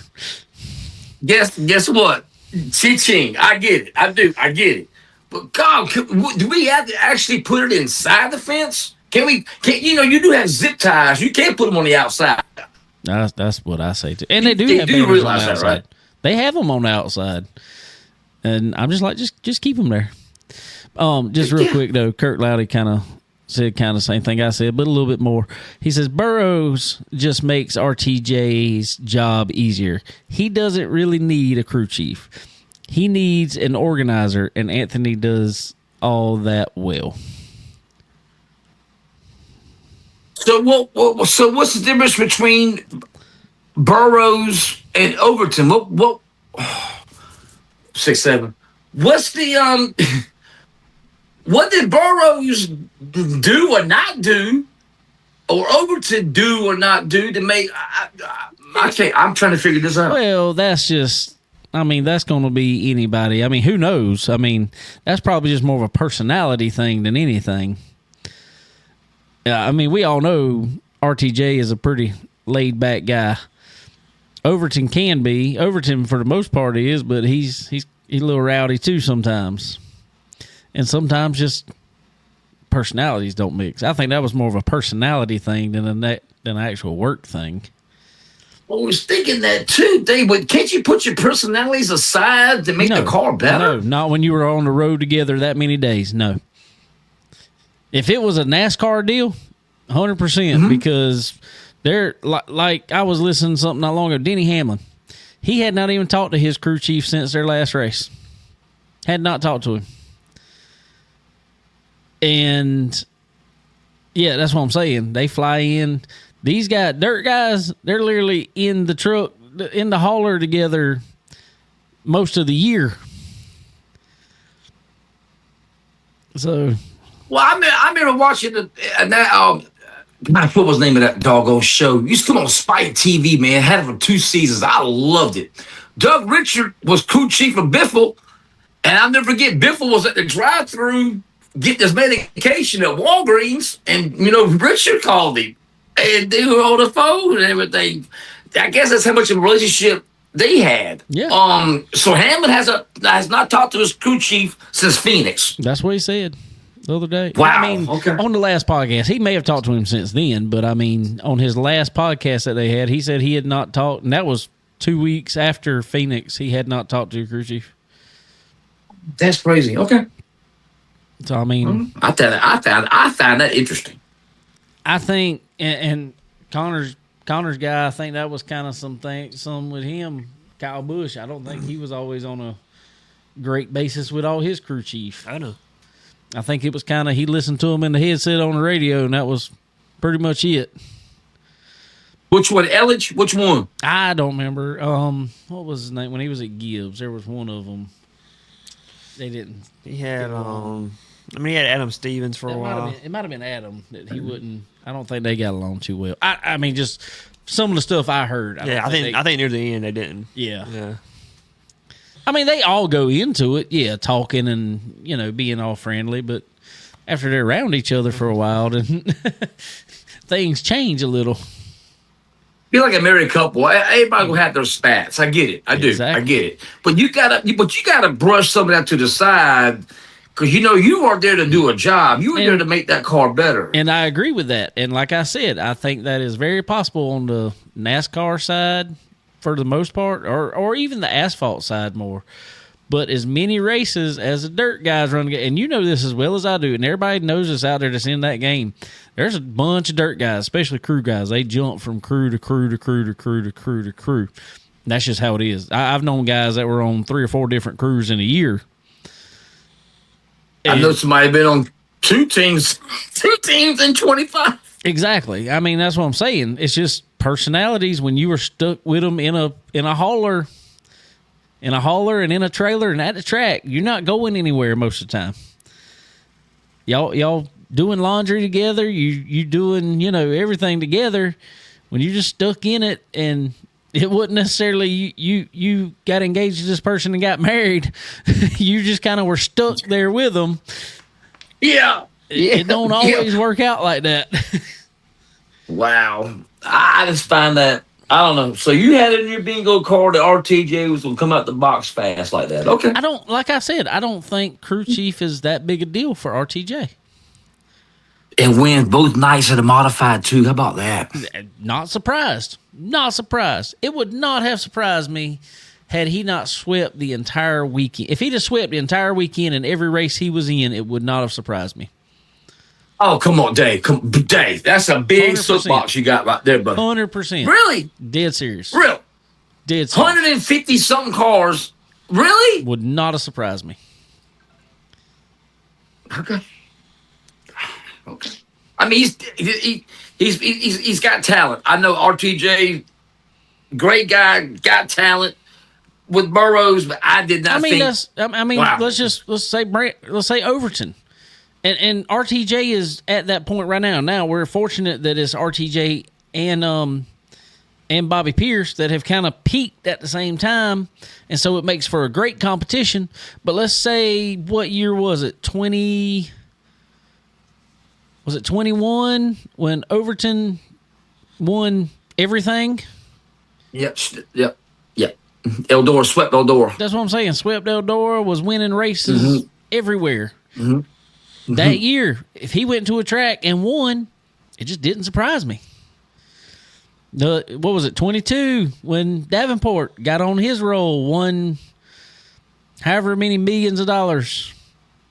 He could have swept Eldora 2 years. Yeah. He could have went to any track at that time, and it would never have surprised me. And I just think those top talents on the dirt side know enough themselves as drivers that, yes, a good crew chief 100% compliments them, but is not always 100% necessary, I guess we'll say. They need it. They need a crew chief. I'm not down in the crew chief. I'm not doing that. Not saying they don't. Oh, no, yeah. I'm just saying a good crew chief compliments them more. But these guys are so good that they could bust their tail and do it themselves a lot of times. Okay. I still didn't have RTJ on my bingo card, but okay. Dave, I got a question for you, Dave. Yes, and sir. for the room, for everybody watching. Okay, I got them in categories. Who had the best NASCAR throwback rap? Oh God, who had the Schrader throwback? Was it Fager? Yeah, Fager. And the reason he had the best NASCAR throwback rap to me was because the whole crew got involved. The rap was good. Rap was great. I mean, don't get me wrong. It was still probably one of the best NASCAR throwback raps. But when you get the crew involved too, it just sent it to the next level. Was awesome. That was freaking awesome. When Coach had me on Doggo FaceTime, Redbeard, Dave, they looked so close up on the phone that it did on television. It was absolutely fantastic. Our buddy Bumperjack put on Facebook. He was like, he kind of said, he was like, everybody's saying they like Alberson's, rap and stuff like that. They're like, and he's like, no, you don't like the rap. You like the body on it and stuff like that. And I wrote on there, I said, no. I said, actually, the rap is great in my opinion. And the reason the rap was great was because it was period correct to the car, to the body. And that was, as far as dirt cars, that was probably one of my favorite errors of a car. And so to me, that rap was great. It was simple. Yeah. It was It looked like 1994, All over again. Time capsule.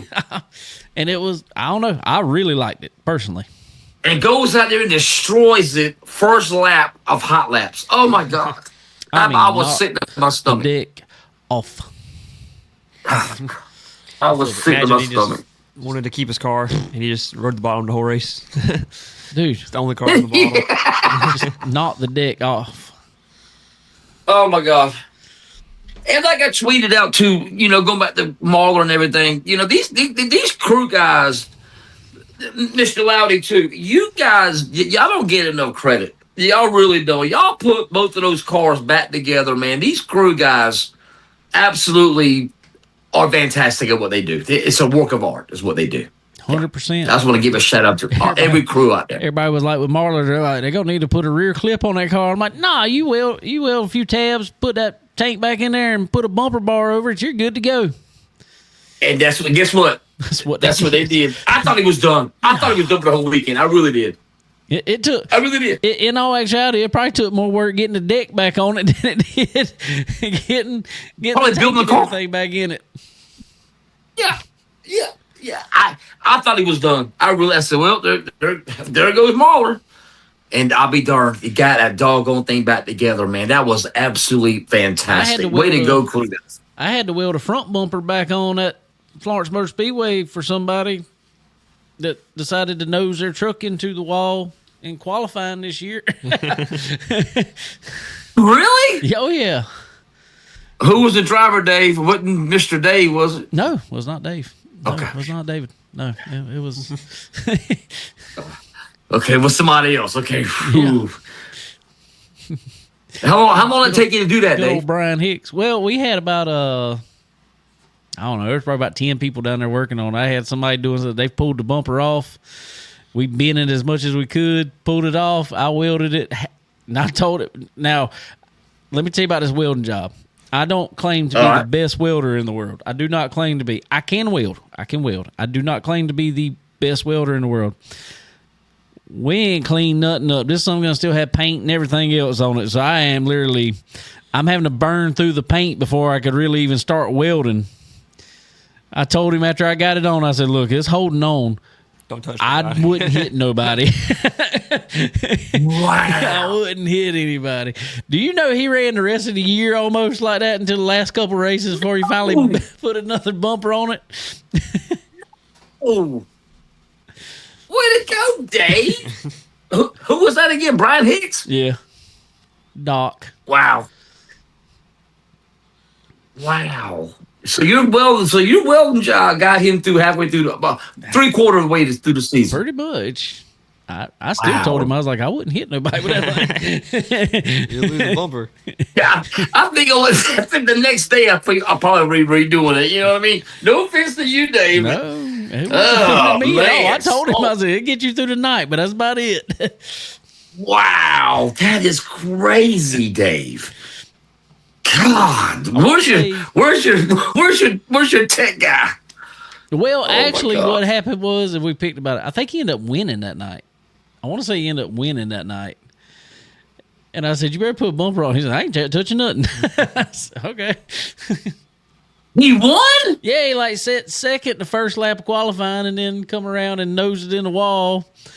So we had to do all that. So he ended up, I think, winning that night. And yeah.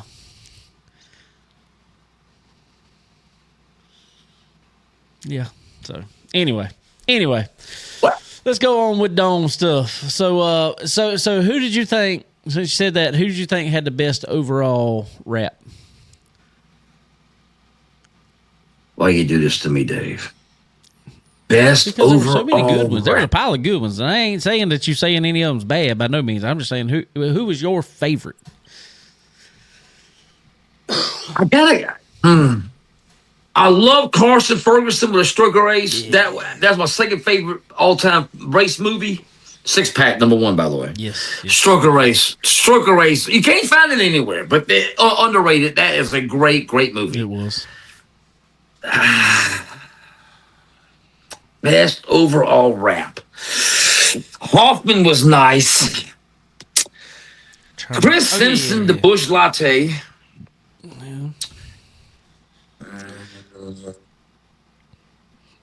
Skylar Mahler with the Marlboro Red. That was freaking awesome from an he did IndyCar. have That was didn't he? great. I forgot about that. Yeah, that was. I guess like Tanner English, the Griswolds That was had the awesome. Christmas That tree was on during awesome. hot laps. Yes, that was probably yes, that was probably my. I'd have left Christmas tree on. I would not have taken it off unless they'd have had to make me take that off. That was awesome. Just having a Christmas tree on the race car. It was great. Did you watch much? I didn't see that. I did watch a good bit of the Dome, but I didn't see Do that. you have a favorite rap on there? That you saw? Well, what do you think about Pierce's rap? I really wasn't a big fan See, of it. we talked about it last week. I saw it go either way. I guess I can't if you knew what the Fallout stuff is, which is what it is now, I finally figured out Fallout. Somebody had to tell me that. Yeah, If you knew what it was, maybe it was good. I wasn't a huge fan. I didn't either. I thought it was just too much. too much. I mean, it was done well, I guess, but it was just too much to me. Well, I Too wanted much. to see what y'all thought about it. Those are, I've never. hey, Is that a Connor? game? Those are. Is Fallout a game? There was a lot It's a going game on. and a TV series, I think. Oh, there's a TV yeah, series. it's both. Okay, Oh, I didn't know it was a TV series. Nobody told me that. like cartoon. No, it's live action. Oh, it's live action. Yeah. Oh. I'm pretty Everything I ever sure see. now. Everything I ever see is that little cartoon looking guy. That's like the kind of doomsday thing that kind of Yeah, tells I you got what you're you. doing or whatever. Yeah. I got you. Okay. Okay, yeah. Maybe I'll have to check it out.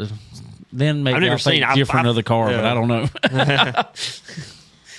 Yeah, maybe Now- we gotta do that. Now, Dave. what I Maybe will we gotta say do is what they did in intros, the way they came out, it was pretty cool. It was pretty cool to go with it, and they really you played the part. Who won intros? Kyle Bronson won intros, and he wasn't even in the race.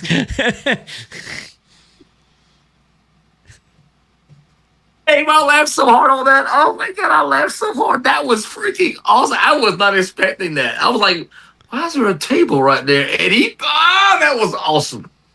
Stone Cold, baby. Let's see. Kurt Awesome. said, I'm not sure how many caught it, but on Cade's, they had Bloomquist and Barry Wright on the nose. Oh, man, I wish I did not catch that. That's awesome. See, that's the I thing. did not see that. Me neither. And I'm going to tell you something else. And I put it on Facebook today, and nobody even responded to it on there. You know something I think was lost on the weekend through the media coverage? Talk to me. The tires. How much did you hear What do you- about American Racers and Hoosiers? I forgot nothing. what I'm saying. I forgot all about that. That's what I'm saying. Is I heard nothing about it. Why was there not a count kept? Why was there not a comparison in lap times? Why was there not, anything on tires? Well, I mean, now don't get me wrong. I imagine the majority of the people out there were probably on Hoosiers because that's what the majority of them ran all year. But I would assume there was somebody out there on American Racers. Said RTJ won one night on it, whatever his heat race was or whatever. He won something on American Racers? I thought they said one time that he qualified on Hoosiers and raced on American Racers. Huh. I do not recall that either. Huh. I have to look that up. See, that's what I'm saying. I just don't. I feel like they could have covered that a little better. Wow, Dave, you have opened up. I forgot all about that. That's how much was said. I forgot all about that. That's what I'm saying. So, I don't know. Kurt sent me a photo. Who can I ask about that? I don't even know who I could ask about that. Oh, dude, that was awesome. Simpsons. Hold on. Let me walk up to the camera. I want to show this. Okay. See if it'll focus. It may not focus. Make sure it'll focus here.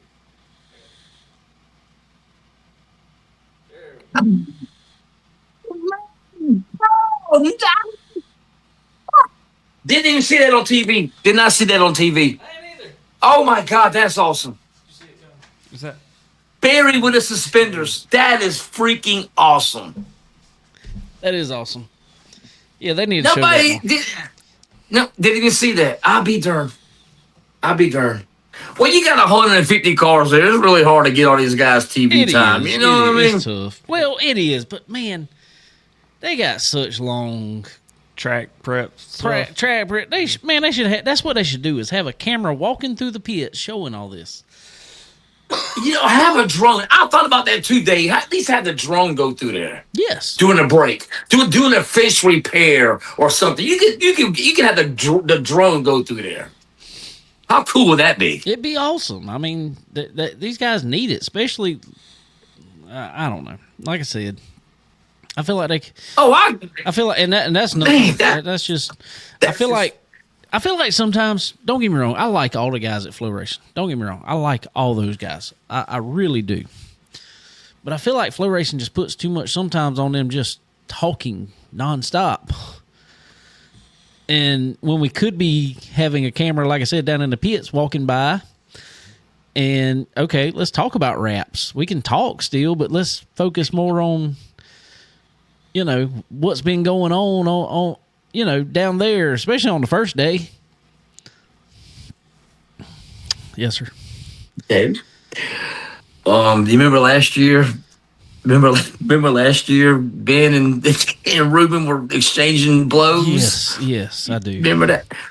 So Wednesday, June the 10th, Dave, at Muskegum, people out there who don't know, Ohio, Ward of Outlaws versus Lucas Oil, 20,000 to win, invite only 2,000 to start. Can we get Ben and Ruben in the booth together? Dave, that was my question. What I would do, here's what I would do. If I'm Dirt Vision and I'm Flow, I will stream it. My own personal platform, I would stream it anyway. Tune in who you want to tune into. No, see, I would do it as a whatever. You can have the same thing. Have half the guys from Dirt Vision, have half the guys from Flow come in and then just stream it on both, obviously. But then, have the same stream going to both. Make them guys work together. Be great. Well, what's going to happen when Ben and them want to talk about hair? What was it? Hair? What did Ruben say? We don't talk about hair products. Ruben don't talk about hair gel and football. Yeah. Yeah. That was great. That was great last year. Yeah. What did Ben say? We don't have the fireworks and music. What we have here is just strictly pure racing. And then Ruben the next night said, well, we don't talk about hair gel and football. Jeez. Oh my God. Something else. Oh my God. Well, yeah, I found that interesting, Dave. June the 10th on a Wednesday at Muskegum, Ward of Outlaws versus Lucas. Who you got?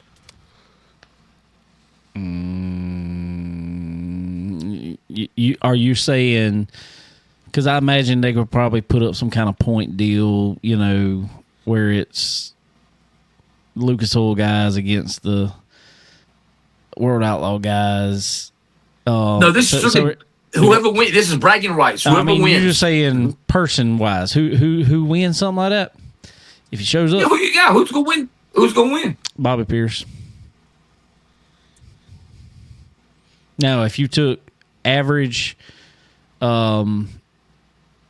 finishers, I think Lucas Oil guys finish more in the top 10 than World Outlaw guys. But I think Bobby Pierce is just hidden. I think that's why he keeps running World Outlaws, because he knows he's going to win. Booyah. Do you think that, Dave, or a lot of guys just don't like the format with the playoff? No, I don't think that bothers them that much. I don't think the format. Really? No, I don't think that bothers them that much, because I mean that's your last 3 3 or 4 races. What is it now? 3, 4. That's your last 4 races. They could care less about that going into the first 50. You got to make it there before you worry about playoffs. Okay. Playoffs? You talking about playoffs? Yeah, exactly. Dave, this is kind of weird. The class schedule came out without the class schedule coming out. Have you seen this? No, I did not. Clicked on Dirt on Dirt. Class schedule came out, and when I clicked on it, Dave, guess what? The 25 schedule was still up. So I don't know. I thought it was kind of weird. 13 races, 7 different tracks or something like that? Yeah, it's kind of crazy. I don't know. I clicked on it, the schedule in blue. I clicked on it. I was like, hey, wait a minute. that's this year's schedule. This had the winners on it. I was like, okay, this kind of weird. But yeah, class schedule come out without the class schedule coming out. Who knows? Yeah, don't know. Oh, what else we got going on here, Dave? I think that's it. Friday's night. Okay, here we go. Got it right here. You ready? Yes, sir. All right. Is Gateway a crown jewel? Oh, yeah. I've said it is. I've said before, I think it is. What you think, Connor? I agree. I mean, it's something different, It's in its own special way, Oh, yeah. All right. What would you guys put it on your top 5? It's running a close race between second and third. To me. Oh, you got World. Got World. We know that. Yep. All right, who's second? Like I said, I'm kind of Say Dream. and see, you're not going to like what I say. I think can't. it flops back and forth. I mean, I think you could interchange second and third, Dream and Dome myself, as far as dirt stuff. Okay. Kirk Lowdy says Gateway is absolutely the pinnacle right now. The pinnacle? That's what he said. That's what he just said. It's his own monster. It really is. The Dome is his own monster, man. This thing is. I didn't really think it was be as big as it is now. I really did not think it'd be as big as it is now. Now, when they first announced the Dome, I was like, man, okay, they ran it in the Silver Dome in Detroit back in '82. Okay, they had 100-something cars there. Okay, Jack Boggs won, by the way. That's right. Is this thing going to take off? And I'll be darned, it's got bigger and better every year. Now they're talking about $100,000 to win next year. Don't need to. Dave, the only thing I would change about the Dome, Dave, is making at least 50 laps. Why are we having 40? No, because that track can't handle much more. You don't think so? No. Did you see? pretty choppy by the end Did you of it. see the drone shot or it was like drone shots above the track by the time the modified race started? No. Rough. 4 tires off the ground. Yes. Rough. Really? Rough. Yeah. So you can't do 50. You got to keep it at 40. Do 50. You could do 50, but I mean it's gonna be. Didn't it get knocked down? It wasn't a 50 or something. It was something. I thought it got knocked down lap wise, or maybe that was the Chili Bowl or something. I can't I remember. thought one of those Dome races got knocked down some laps because it was getting too rough by the end of the race. I don't know. Can't remember that. Somebody asked me the other day. They were like, they couldn't do 100 laps there. What? I mean, they'd be fine on fuel. I said, oh yeah, fuel's not the problem. I said the track's the problem. I said it would be 100 laps at the Dome? There's no way. Yeah, there's no way you can do 100. Yeah. There ain't no way. That's what somebody asked me, but I don't think you're gonna do much more than 40. I mean, you could do 50, but I mean, I don't think you're going. They're not going to add anything to it. Yeah, I don't think you're going to add it. I don't think 10 more laps going to really add kind of in anything. survival mode at that point, Exactly. Do we need modifiers at the Dome? Do we need modifiers? Yeah. Modifieds put on a good We do show. need modifieds? I think we need another class, though. Another class? Dave, we'll be there all night. Well, you wouldn't get home. No, you wouldn't. No, you wouldn't. You need you need to rotate this class every year. Every year. And you only invite, say, 40 of them. and they're going to race on Saturday night, but they only going you only got 20 on Thursday night, 20 on Friday night, and then you race 20 on Saturday night in the main, and you only run like 20 laps. But I think that class needs to rotate. I don't care if you bring in 4-cylinders, like little mini stock cars. I don't care if you bring in Crown Vics. I mean, like I said, you got very limited room for them, but I think it would be something awesome to, and what you would do is help these guys out really well, because hey, they can go to a sponsor. Crown Vic guys ain't getting a whole lot of sponsors. I mean, they're not. So you could say, hey, we're racing this race.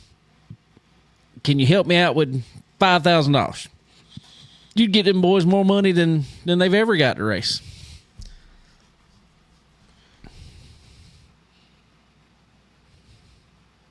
IMCA stock cars, big block mods. Yep, Kirk Lowry just said. Yep, I agree. But I think big block mods. Do what? Big block mods. Yeah, you could do them. They'd be good. Even sportsman mods. Well, that car is so heavy, though, right? No. Car's not that heavy. Big block mods ain't heavy. Nah, they ain't as much as you think. They ain't. All they are, they're modified just from a sprint car. They're overgrown sprint car, essentially. What? Yeah. Go look at them. Center steer. You got to see. I mean, the way they're set up is almost just like a sprint car, except they got a transmission with an actual reverse in it and a clutch on it. Okay.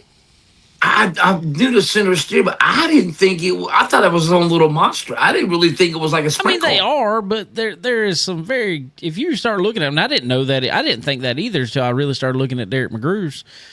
In my opinion, I mean, some people may completely disagree with, and I'm not saying they're identical to a sprint car. No way. I'm not saying. No. Yeah. But you start looking at it, I was like, I could see where the similarities to a sprint car are in this thing. The way the front axle set up. I thought. All that. I thought they were just like a UMP modified on steroids. That's what I thought it was. I had no idea it was related to a sprint car. There's nothing like a UMP. No, nothing like a UMP. Learned something tonight, Dave. Jim sure did. I learned something tonight. I had no idea. I thought they were an overgrown UMP modified. No. Wow. Okay. No. So, but anyway, that's what I think. What you think? Yeah. Bring legend cars in there. I think, dude, that is a class I really think they could do. You'd definitely would have to run them. Yes. You definitely have to run them first, though, because they'd start flipping if you. Yeah, you start getting them on that choppy track. It'd be rough. Yeah. My God! I didn't even think about that. And you would have. I can picture this, y'all. Some legend car races throughout the country for an invite to go to the Dome. Yeah, that's right. Kurt Lowry just said, you never went and looked at a big block modified at the World Finals? No. I never. No. You need to go look at one. They're pretty cool. They're pretty cool looking. As many times I've been to the finals, Kurt, I never even looked at a sprint car. So I'm always with the late models, man. That other two, they're support classes to me, man. Jeez. Yes, they're support classes. Yes. Come on, man. I'm there late models and beer, man, and I'm out of beer, so it's all late models. That's it. Come on, man. Okay. Oh. Anyway. That's blasphemy. Anyway. Dave, that's all I got. Well, cool, man. Cool. All right. Well, we already running long, so let's. But this is the last episode of the year. So we gonna knock it out after this one. Take a few weeks off for Christmas and come back after the New Year's bash. Talk about a race, and then we'll probably take a few more weeks off before we really get started at the Icebreaker. Yep. But wait, what's the date? What's the date on that Icebreaker? February, first weekend in February. We're not gonna be in for the. We're not gonna talk about the Wild West shootout. Oh, we might can. We might can. Okay, We might can. it'll be stacked. Yeah. Be the best field ever. New track. Yeah. Oh yeah. Where are they going? Where are they going? Central Arizona Speedway, Central Arizona. Fun. right outside Phoenix. Fun. Cool. All right. Let's talk about a little bit of asphalt stuff going on. Right. Well, it happened today. The actual Snowball Derby happened today, Monday. Finally, they need to rename it from the Snowball to the Rain Ball. Apparently. Can you have worse luck with weather? Dude, I'm Ever? like, how long can it rain in Pensacola, Florida? It was just, Especially this time of year. it never stopped. I mean, it was, man, crazy. They did get qualifying in. They ended up getting qualified in, what, Saturday, yeah. And then raced the Snowflake, which is the pro late models. I think they took the green flag. What time we said they took the green flag? 1:45 in the morning, something like that. 1:45-ish? Yeah, for sure. It's crazy. Crazy. We about to get to that, Kurt. Keelan Harvick. That kid's going to learn how to race one day. God, You think so? maybe. You think so? At 13 years old, wins the Snowflake. Youngest Is he driver. is he the youngest driver ever? Youngest Yeah, driver to ever okay. win the Snowflake. It got finished, I think, at like 3:30 by the time they really got out of victory lane. I think Robert Arch put on there that they were rolling through tech at 4 o'clock. Wow. Now, in saying that, from what I hear, I don't know. It could might tell me a little different. It wasn't really a hostage situation. It was kind of like teams were like, "Hey, we're here. We got a window. If we can race it, let's race it. Don't care. Just get it in." I will say real quick, Snowball ended up running today, Monday. Support classes still have not ran. They're running Tuesday. Tuesday evening, I guess. That's crazy to me. I mean, that's awesome. I'm glad they're leaving the option open. Hopefully they all still can make it, you know. Yeah, Yeah. because a lot of those guys probably back at work. I know. What's his name? Pantier or whatever his name is. One qualified pole. I get all them guys' names messed up. But anyway, like 4 guys off his crew had. Oh, yeah. I know you're talking about Paul Sitter. And Peyton, I can't remember his last name. I never get it right anyway. Qualified pole, and 4 of his guys had to leave. They could not stay for today. They were like scrounging just to get guys change tires on the car and put fuel in it. So How long the support classes guys been there, Dave? I think they were originally supposed to race Friday. Yeah, Friday. I think they got there Thursday. A lot of them got there park Thursday. Yeah. Now, I would assume probably a good bit of them left because the modified Mania or whatever I think they call it, they had already originally moved it to Monday. Well, now it got Bumped Tuesday. bumped to Tuesday. So I'm assuming probably a lot of them may have left. Now, if Man. you were from far off, may have stayed. I don't know. And what do? You know, you come from Dude. however many states away, and you're not even doing anything. You know? No, it's just costing you money. Well, I mean, it's rain. You're not out there practicing or anything. Nothing. Wow. They said they got some of the least amount of practice they ever got for Snowball in this one. They got like 1 hour of practice, and that was it. And I was like, that's perfect. Oh, I don't think you need any more. I agreed. But anyway, race got underway. I mean, there were a few cautions in it. Nothing. Well, I will say, oh god, Carson Brown. Carson Brown. Yeah, Carson Brown. Wow. He I've never seen a rear fold up like that. I'd never seen a rear end fold up on a car like that. Did you No, see he that? didn't. Well, he got hit after the caution came out. He had already slowed down, and somebody just like hooked him down the straightaway going into one. It knocked the roof up off the car. Like it was folded forward. He hit the back end so hard. Whoa, I've never seen that before. No, it was crazy. He got out. He popped right out the car. He was fine. He said he just went ahead, put his head hard back against the seat as he could because he knew it was going to be a hard hit, and it was. That was a hard hit. Tough hit.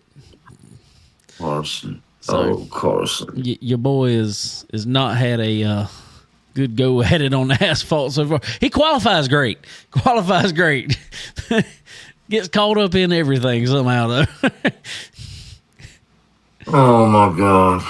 So, anyway, other than that, wasn't overly ridiculous, in my opinion. I didn't really get to see much of it. What I seen, I mean, I had it literally on the little phone stand in the truck.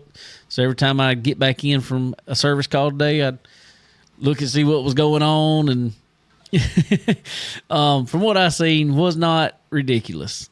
All right. We got down to the last, I think it was about 10 laps to go-ish, and they had a caution. Ty Majeski led the majority of this race. I mean, just dominant. I mean, nobody had anything for Ty Majeski, in my opinion.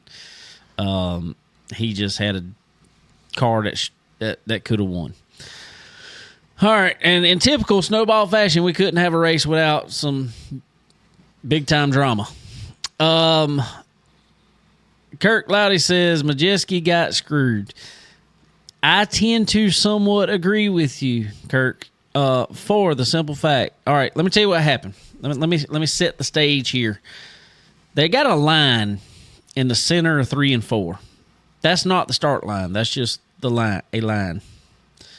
Then they have a second line that starts the restart zone.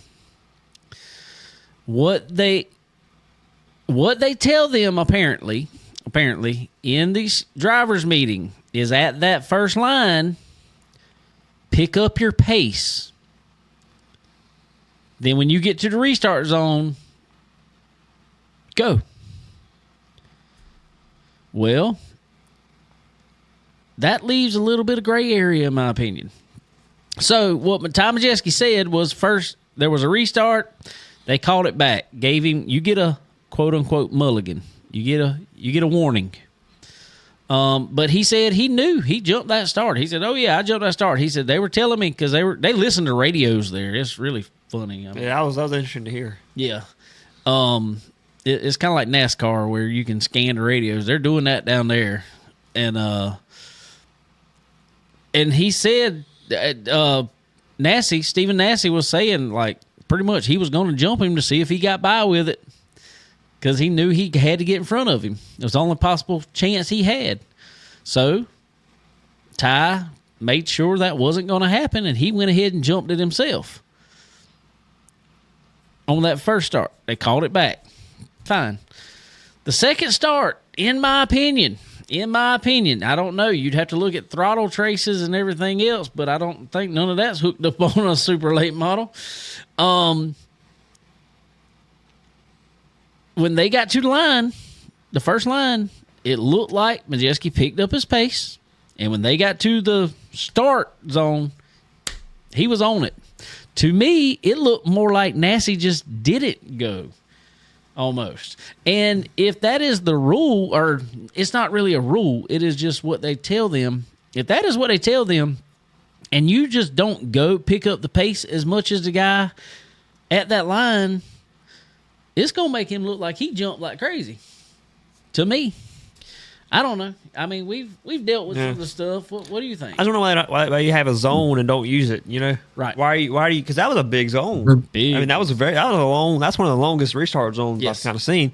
So why are they telling them to go ahead and get going? You know, Well, I guess If you- it's so they're not playing games and I break get that. kicking. And But it's like we stuff. said, police that instead of having Exactly.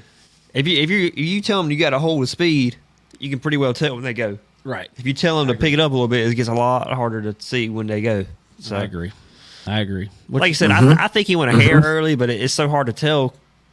Gradually increasing speed, Right. you know. Right. What you think on that, Jason? Well, the speedometer's in the car, so when you increase speed, what's the speed you're supposed to run? I mean, that's my thing. there's too much. It's too much of a, like you said, Dave. It's too much of a gray area right there, man. You got to. I don't know. Set a line, and that's my thing. Set a line. If you go before that line, Yeah, say all right. pace car pulls off. You do you it. hold speed, and then the leader can launch anywhere in that zone. That's what all of our rules are. At every track we race at, pace car pulls off. Then there is a we do a line, but yeah. Yeah. You got a line. you're supposed to hold speed. Hold you know? speed until that line. If you go before Yep. that line, And with that line, And as a leader, you got a little bit of leeway. You can set a pace. Some set it a little faster, some a little Right, slower. right. But once you set a pace, you got to hold it. Just hold it. You can't be Exactly. speeding up and slowing down. But exactly. or maybe between that what the first line and that second line, that box right there before you get to the second line, that's your restart box. Go. Yeah, I mean, make it more black and white than what it is, and I just don't know how Yes. you can make that call with 10 laps to That go. is tough to make 10 laps to go for sure. That's a tough call to make That with took 10 laps to go. that took some major coconuts. Yeah. Kirk said it's not like he had to jump Nassie to win because he led 200 laps. All right, you're right, but I'm gonna tell you, Nassie was. And he had he almost had a 2-second lead too, right, Dave? At one time. Oh yeah. That's all more reason to not want to get Yeah. jumped, But let me tell you about Nassie. I agree with you, but let me tell you what Nassie has done before. I think Stephen Nassie is a good race car driver, but he has had some dirty moves before. He literally said one time, he said, I knew I might not win this race, but neither was Bubba Pollard. And just destroyed Bubba's car. And so when you're racing around somebody like that, you don't want to let them get in front of you, and you have to pass them at that point. Oh, yeah. that's what Majeski was doing. He didn't want to lead the whole race and lose it on a restart. Right. And that's understandable. He's done it before. It's happened before to him. Yeah. I mean, just like NASCAR, if Joey Logano gets you on your outside of the last restart, that's not a good thing. No. Because he's going to be able to beat you 10 Yeah. laps, Yeah. So Majeski didn't want to Yeah. lose it because he got jumped, I don't know. I think that was. I just think it was a. Man, that was too close. That's too close. I agree. It was too close of a call to make I will give you that. for 10 laps to go. If it would have been early in the race and they called that, okay. Well, if he'd have Yeah. jumped it like he did the first time, hey. Yeah, for sure. Yeah. For sure. But man, that was just such a ball and strike call, and that's one that's like literally riding that outside line of the home plate. It's like, this umpire would have called it a strike. This umpire would have called it a ball. Calling the ball. Yep. Exactly. So God almighty, bro. I don't know. But 6 laps to go. yeah. So I don't know. I mean, Stephen Nassie got him one. I guess he's made it through Tech. They're probably still going. They love to go in Tech forever down there.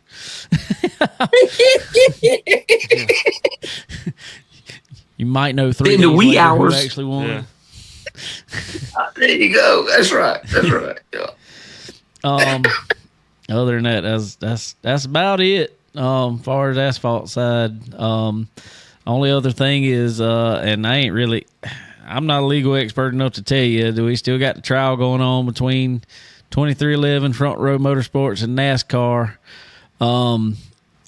I keep listening. I will say, I mean, you can listen to them or not, I don't care. But who's probably had the best knowledge of it has been the Teardown podcast. They're in the courtroom every day. Yes, Jeff Gluck and Jordan Bianchi. They're in the courtroom every day, and they take tons of notes from it. And that's what I've been listening to literally every day. Just listen to what's going on. And like I said, it's basically what they've been arguing back and forth is kind of semantics that not really doing a whole lot with what's going on. Is finally the judge I do know this. Finally, the judge had to jump in and tell NASCAR. They were like, look, everything they were answering, they would say, well, it's for the betterment of the sport. Well, he said, you might as well stop saying that, because saying something is betterment for the betterment of the sport when you're in a monopoly case, essentially, you're you're saying we already know there is no other premier stock car racing, so the betterment of the sport is to better NASCAR. So judge kind of shut them down there. Now it's still all up to a jury. Supposedly this jury knows nothing about NASCAR. Okay. Oh, Michael Jordan. Okay. Okay. Well, and they all said they there were soccer fans and stuff like that. Okay. And I was like, well, they live in Charlotte now. I mean, there is some soccer in Charlotte now, so.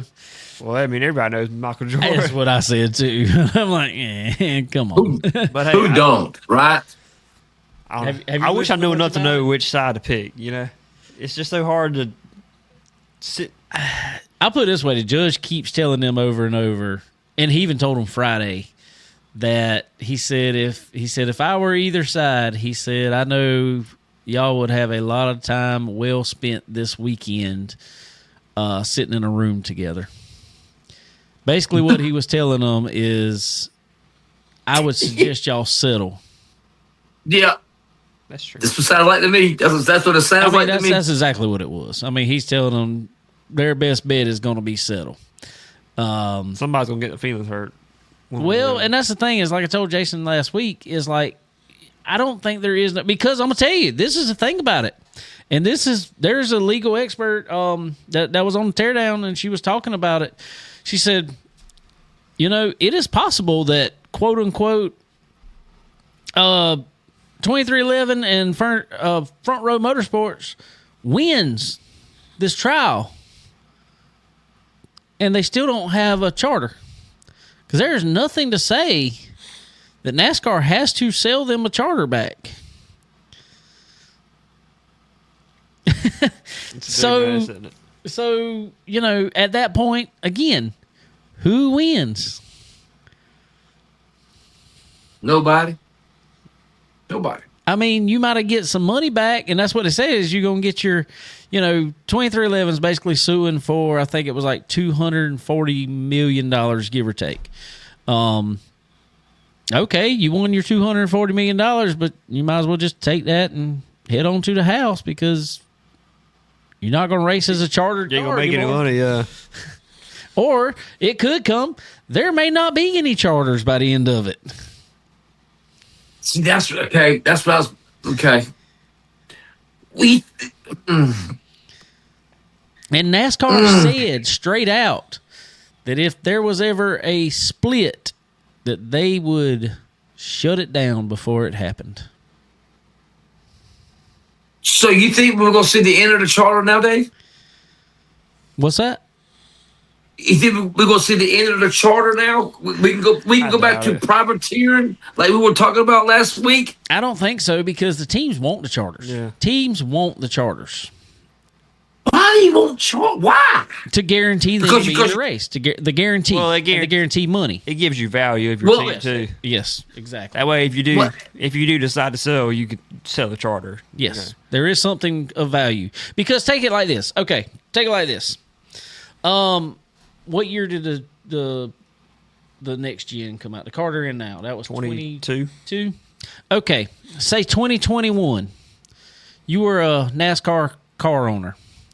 You decided you wanted to get out of sport and sell all your stuff at the end of it. Well, at the end of 2021, the cars that you had were not going to be any good for anything the next year. If you didn't have a charter, what do you have to sell? A hauler? So all the money you spend in NASCAR, you're going to get back a few $100,000 from selling a hauler and some tools. That's the big thing. So if you got a charter Yeah. and that ends up okay, maybe you can get back Yeah, I mean, $30 million. Yeah. Fall on hard times financially. Yeah. Want to get out. Yeah. It is owning a team is worth something other than just the stuff you have. Because the stuff is typically no good at the end of the year. So basically, you're saying right now, Dave, that NASCAR is looking out for the car owners with that. That was Aspect the of teams. it. That was the teams that started that. It was not necessarily NASCAR. The teams come to It was the NASCAR team. asking for it. They wanted to guarantee to be in the race, first of all, and then they said, the second thing when they were first starting this was kind of then maybe we'll have something to sell, when we decide to get out. Well, now that the charter is the big thing now. They realize that it's worth more and more and more. I mean, oh God, what's his name? Anyway, Live Fast. They sold theirs for $40 million. BJ. Yeah, BJ McLeod sold his for $40 million. Made him a chunk. And that's what we were doing the math too. Remember that? I said, "Damn, Dave, $40 million, 36 races." Then you really broke it down for me.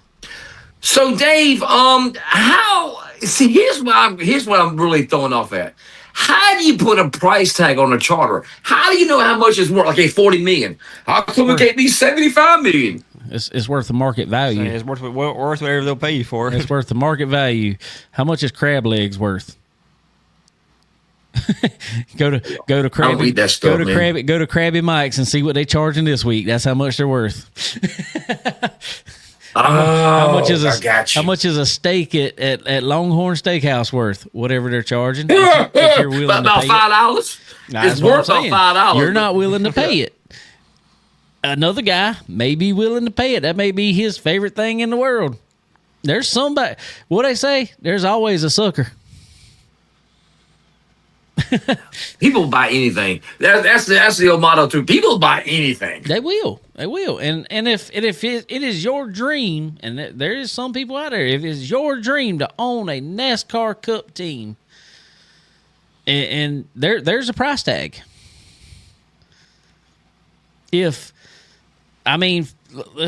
Fortunately, I guess for him, look at Rick Hendrick, look at Joe Gibbs, Jack Roush, who was another couple? I think that's Penske.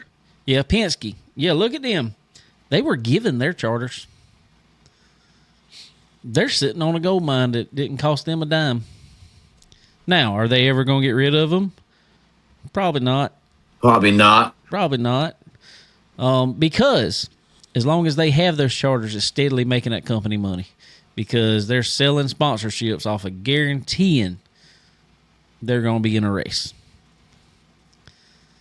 And on top of that, that is what the charter deal is about.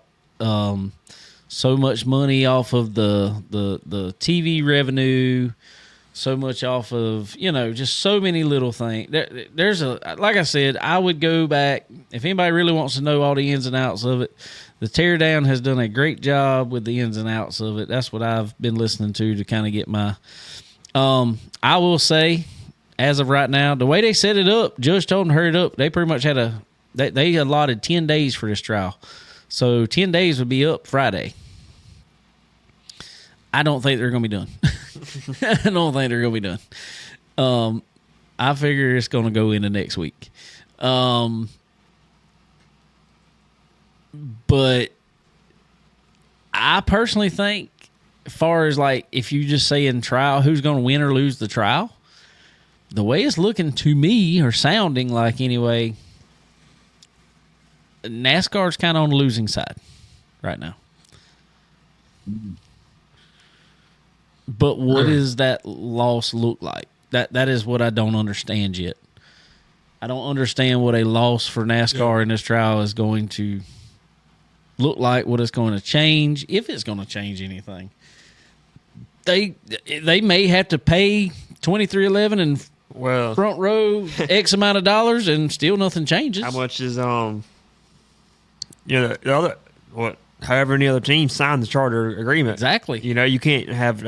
I don't think you can have two different agreements. And that's actually in the charter agreement already. Is they couldn't have multiple agreements. Yeah. It had to be the same. Give everybody the good agreement that 2311 got. Yeah. So hey. I'm still waiting though, because apparently Richard Childress is going to testify in this trial for 2311. And Well, I mean, a lot of them said, "Hey, we'd love to not sign it, but we can't yeah, afford to." Well, I mean, they couldn't not sign it because of sponsorship. Yeah, sponsorships. I mean, you can't afford the charter, Right. So what is Richard Childress? What's that? Why have they called Richard Childress to testify? Because he was on what against it to grounds? begin He with. said, yeah. He did not. He's the one that flat out said in the media, he was like, I did not want to sign it. He said, but for my sponsors and for my employees, I had to. I was forced to. That don't look good for NASCAR either. No, and then It's then the Richard- text it's messages Richard- that came out against him did not look good at Yeah. all. All right, that's surprised that- that's why. My next question, Dave, is RCR still going to go after NASCAR for the defamation character? I So don't the think he'll text go after messages- NASCAR. I think he'll go after Steve Phelps. He felt personally, wow. You have to resign. Right now, gonna- Steve Phelps should have already resigned. Especially if they As soon lose as- this trial, I think he's Oh, Yeah. That's true. when that guilty or not guilty, NASCAR wins or loses Steve Phelps. As soon as that gravel hits the doggone desk, I'm resigning from NASCAR. He has to. I agree, but I think especially if they lose, he's definitely gone. Oh, he's gone. He is. I think he's gone. It's not a good. And I'm gonna tell you what, Jim France is not looking like a good character for NASCAR right now either. If you listen to all this stuff, I mean it comes across. Now, granted, we're not in the inner workings in it, but there is some money hungry actions that it sure sounds like that are coming across. Hey, yeah, speaking of money, I know you heard this. Friday, Hamlin was on the stands, and God, it's just so funny. Typical Hamlin. NASCAR's lawyer said, "Well, you made $14 million a year." Blah blah blah. Hamlin said, "Yeah, but nobody wins as much races as I do." He nobody could argue with him this past year. He won more than everybody this past year. Yeah, he's still practicing COVID regulations because he's still He's still separated from the championship. I'm sorry, bro. I had to do it. Yeah, I had to my do it. thing I'm is, yes, I mean they can talk about what he makes. Compare that to other major form of motorsports, which you'd have to compare it to Formula One. Look at what their drivers are making. Well, I do not know. Give me an exact. How much is F1 drivers I don't know making, what they're Dave? making now. I heard Lewis Hamilton's making. Yeah. I think I heard his was one time was around 30 to 40 million a year. Well, I mean, Hamlin, Busch, Logano, maybe Brad. They're probably the only ones making big money. Yeah. I mean, relatively. Obviously, they're making a lot, but Hamlin. Connor? Hamlin, Bush. all the old drivers. I'll put it that way. The All older, the older ones. the older Okay, drivers that have been there okay. for a while. Yeah. The new one. Okay. I heard I don't make Kyle it. Busch had to take a pay cut. I'm sure he did. I think he's probably up there yes. in the. Oh yes, for sure. I'm with you. Is there as much money in NASCAR now than say when Earnhardt was them? There's more. I know we all know when Earnhardt then was driving. There There was money. There is more money exchanging hands, but it's not going to drivers. Was it going on in NASCAR's pocket? No, Under the it's not table. all going. There's a lot No? going in NASCAR's pocket, but it ain't just NASCAR. It's oh god, Kirk Loudy just looked it up for us. Lewis Hamilton is making $60 million annually. Good lord, I didn't know it was that much. Now I mean, I figured F1 would be a lot more, but that's a lot. have y'all priced a shirt? F1 shirts? No. Have y'all priced these No. things? That crazy. it is ridiculous. Yeah. Oh, it's $120 for a shirt, bro. Jeez. Yeah. Yeah, it's crazy anymore. Crazy. So where's the money going, Dave? Where's the money going? Okay. It's different than it used to be. Used to, when Dale Earnhardt, when you're talking about the heyday when Earnhardt was there, when Dale Earnhardt was driving, the ownership model or the financial model anyway was owner has a car, finds a driver, owner gets a sponsor to pay for that driver. Nowadays, in most cases, not all, but in most cases, nowadays, Cup is a little bit different. Cup still has some of that, but Truck and Xfinity especially. But even in this trial, we saw Front Row Motorsports. Matt Tifft was supposed to pay, I'm trying to remember the number. I think it was around $2 million to drive the truck for 1 year. And they had to, there was so many sponsors, or it might have been $4 million. I don't know. I can't remember. It was big. To drive truck, but then there was these sponsorship stipulations in it. Basically, driver has to bring the check with them now. That's a big part of it now. Driver has to bring sponsorship and the check with them. Yep. Hold on. You remember this story? Remember Junie Dunleavy? Oh yeah. Okay. Remember he had the Hormel sponsorship on that 90 Teal 90 one time? Yep. Okay. What was his name, Dave? Yeah. Old guy. Oh, huh? Older guy. What was his name? Dick Trickle. Went to Daytona to drive the car in the garage. Junie said, okay, where's my check? He said, what check? You Hormel, y'all boys bring me a doggone check. If you driving this doggone car, you gotta, bring me the check. Well, Hormel said, well, he ain't bring you no check. So they kicked, I forget what the guy's name was. So he took the sponsor off the car, Yep. kicked that driver out of the garage. I think it was Robbie Gordon. I think he found Robbie Gordon to drive the car to Daytona 500 that year. Probably so. I can't remember who the driver was. There ain't no telling. I can't remember that. It was an older guy. He got sued. He's the same guy who got sued by that girl about that box trailer he didn't pay for. Same guy, whoever that is. Who was that? Mike, Come on. The one that Come on. knocked the car in half at first, or knocked the car in half at Bristol. Bristol. What's his name? Mike what? Come on. Can't think of. Oh God, what's his name? God, Everyone wanted to meet in the Chili's parking lot. Harmon? Yeah, Mike Harmon. That's it. So basically, you can't. There's none of that happening in today's NASCAR. Then. Well, it happens just like that. Actually, is driver comes with the sponsor. Yes. Yep. Wow. I mean, that is, and I guess that was kind of the start of it there, and that is exactly how it works now. Driver comes with a sponsor and a check most of the time. Now, if that driver, see what they're doing now is basically making the driver negotiate the sponsor.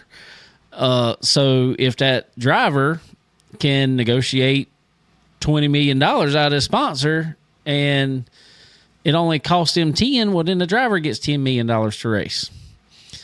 I know Matt DiBenedetto a couple years ago, he made $0. He made $0 through the whole year.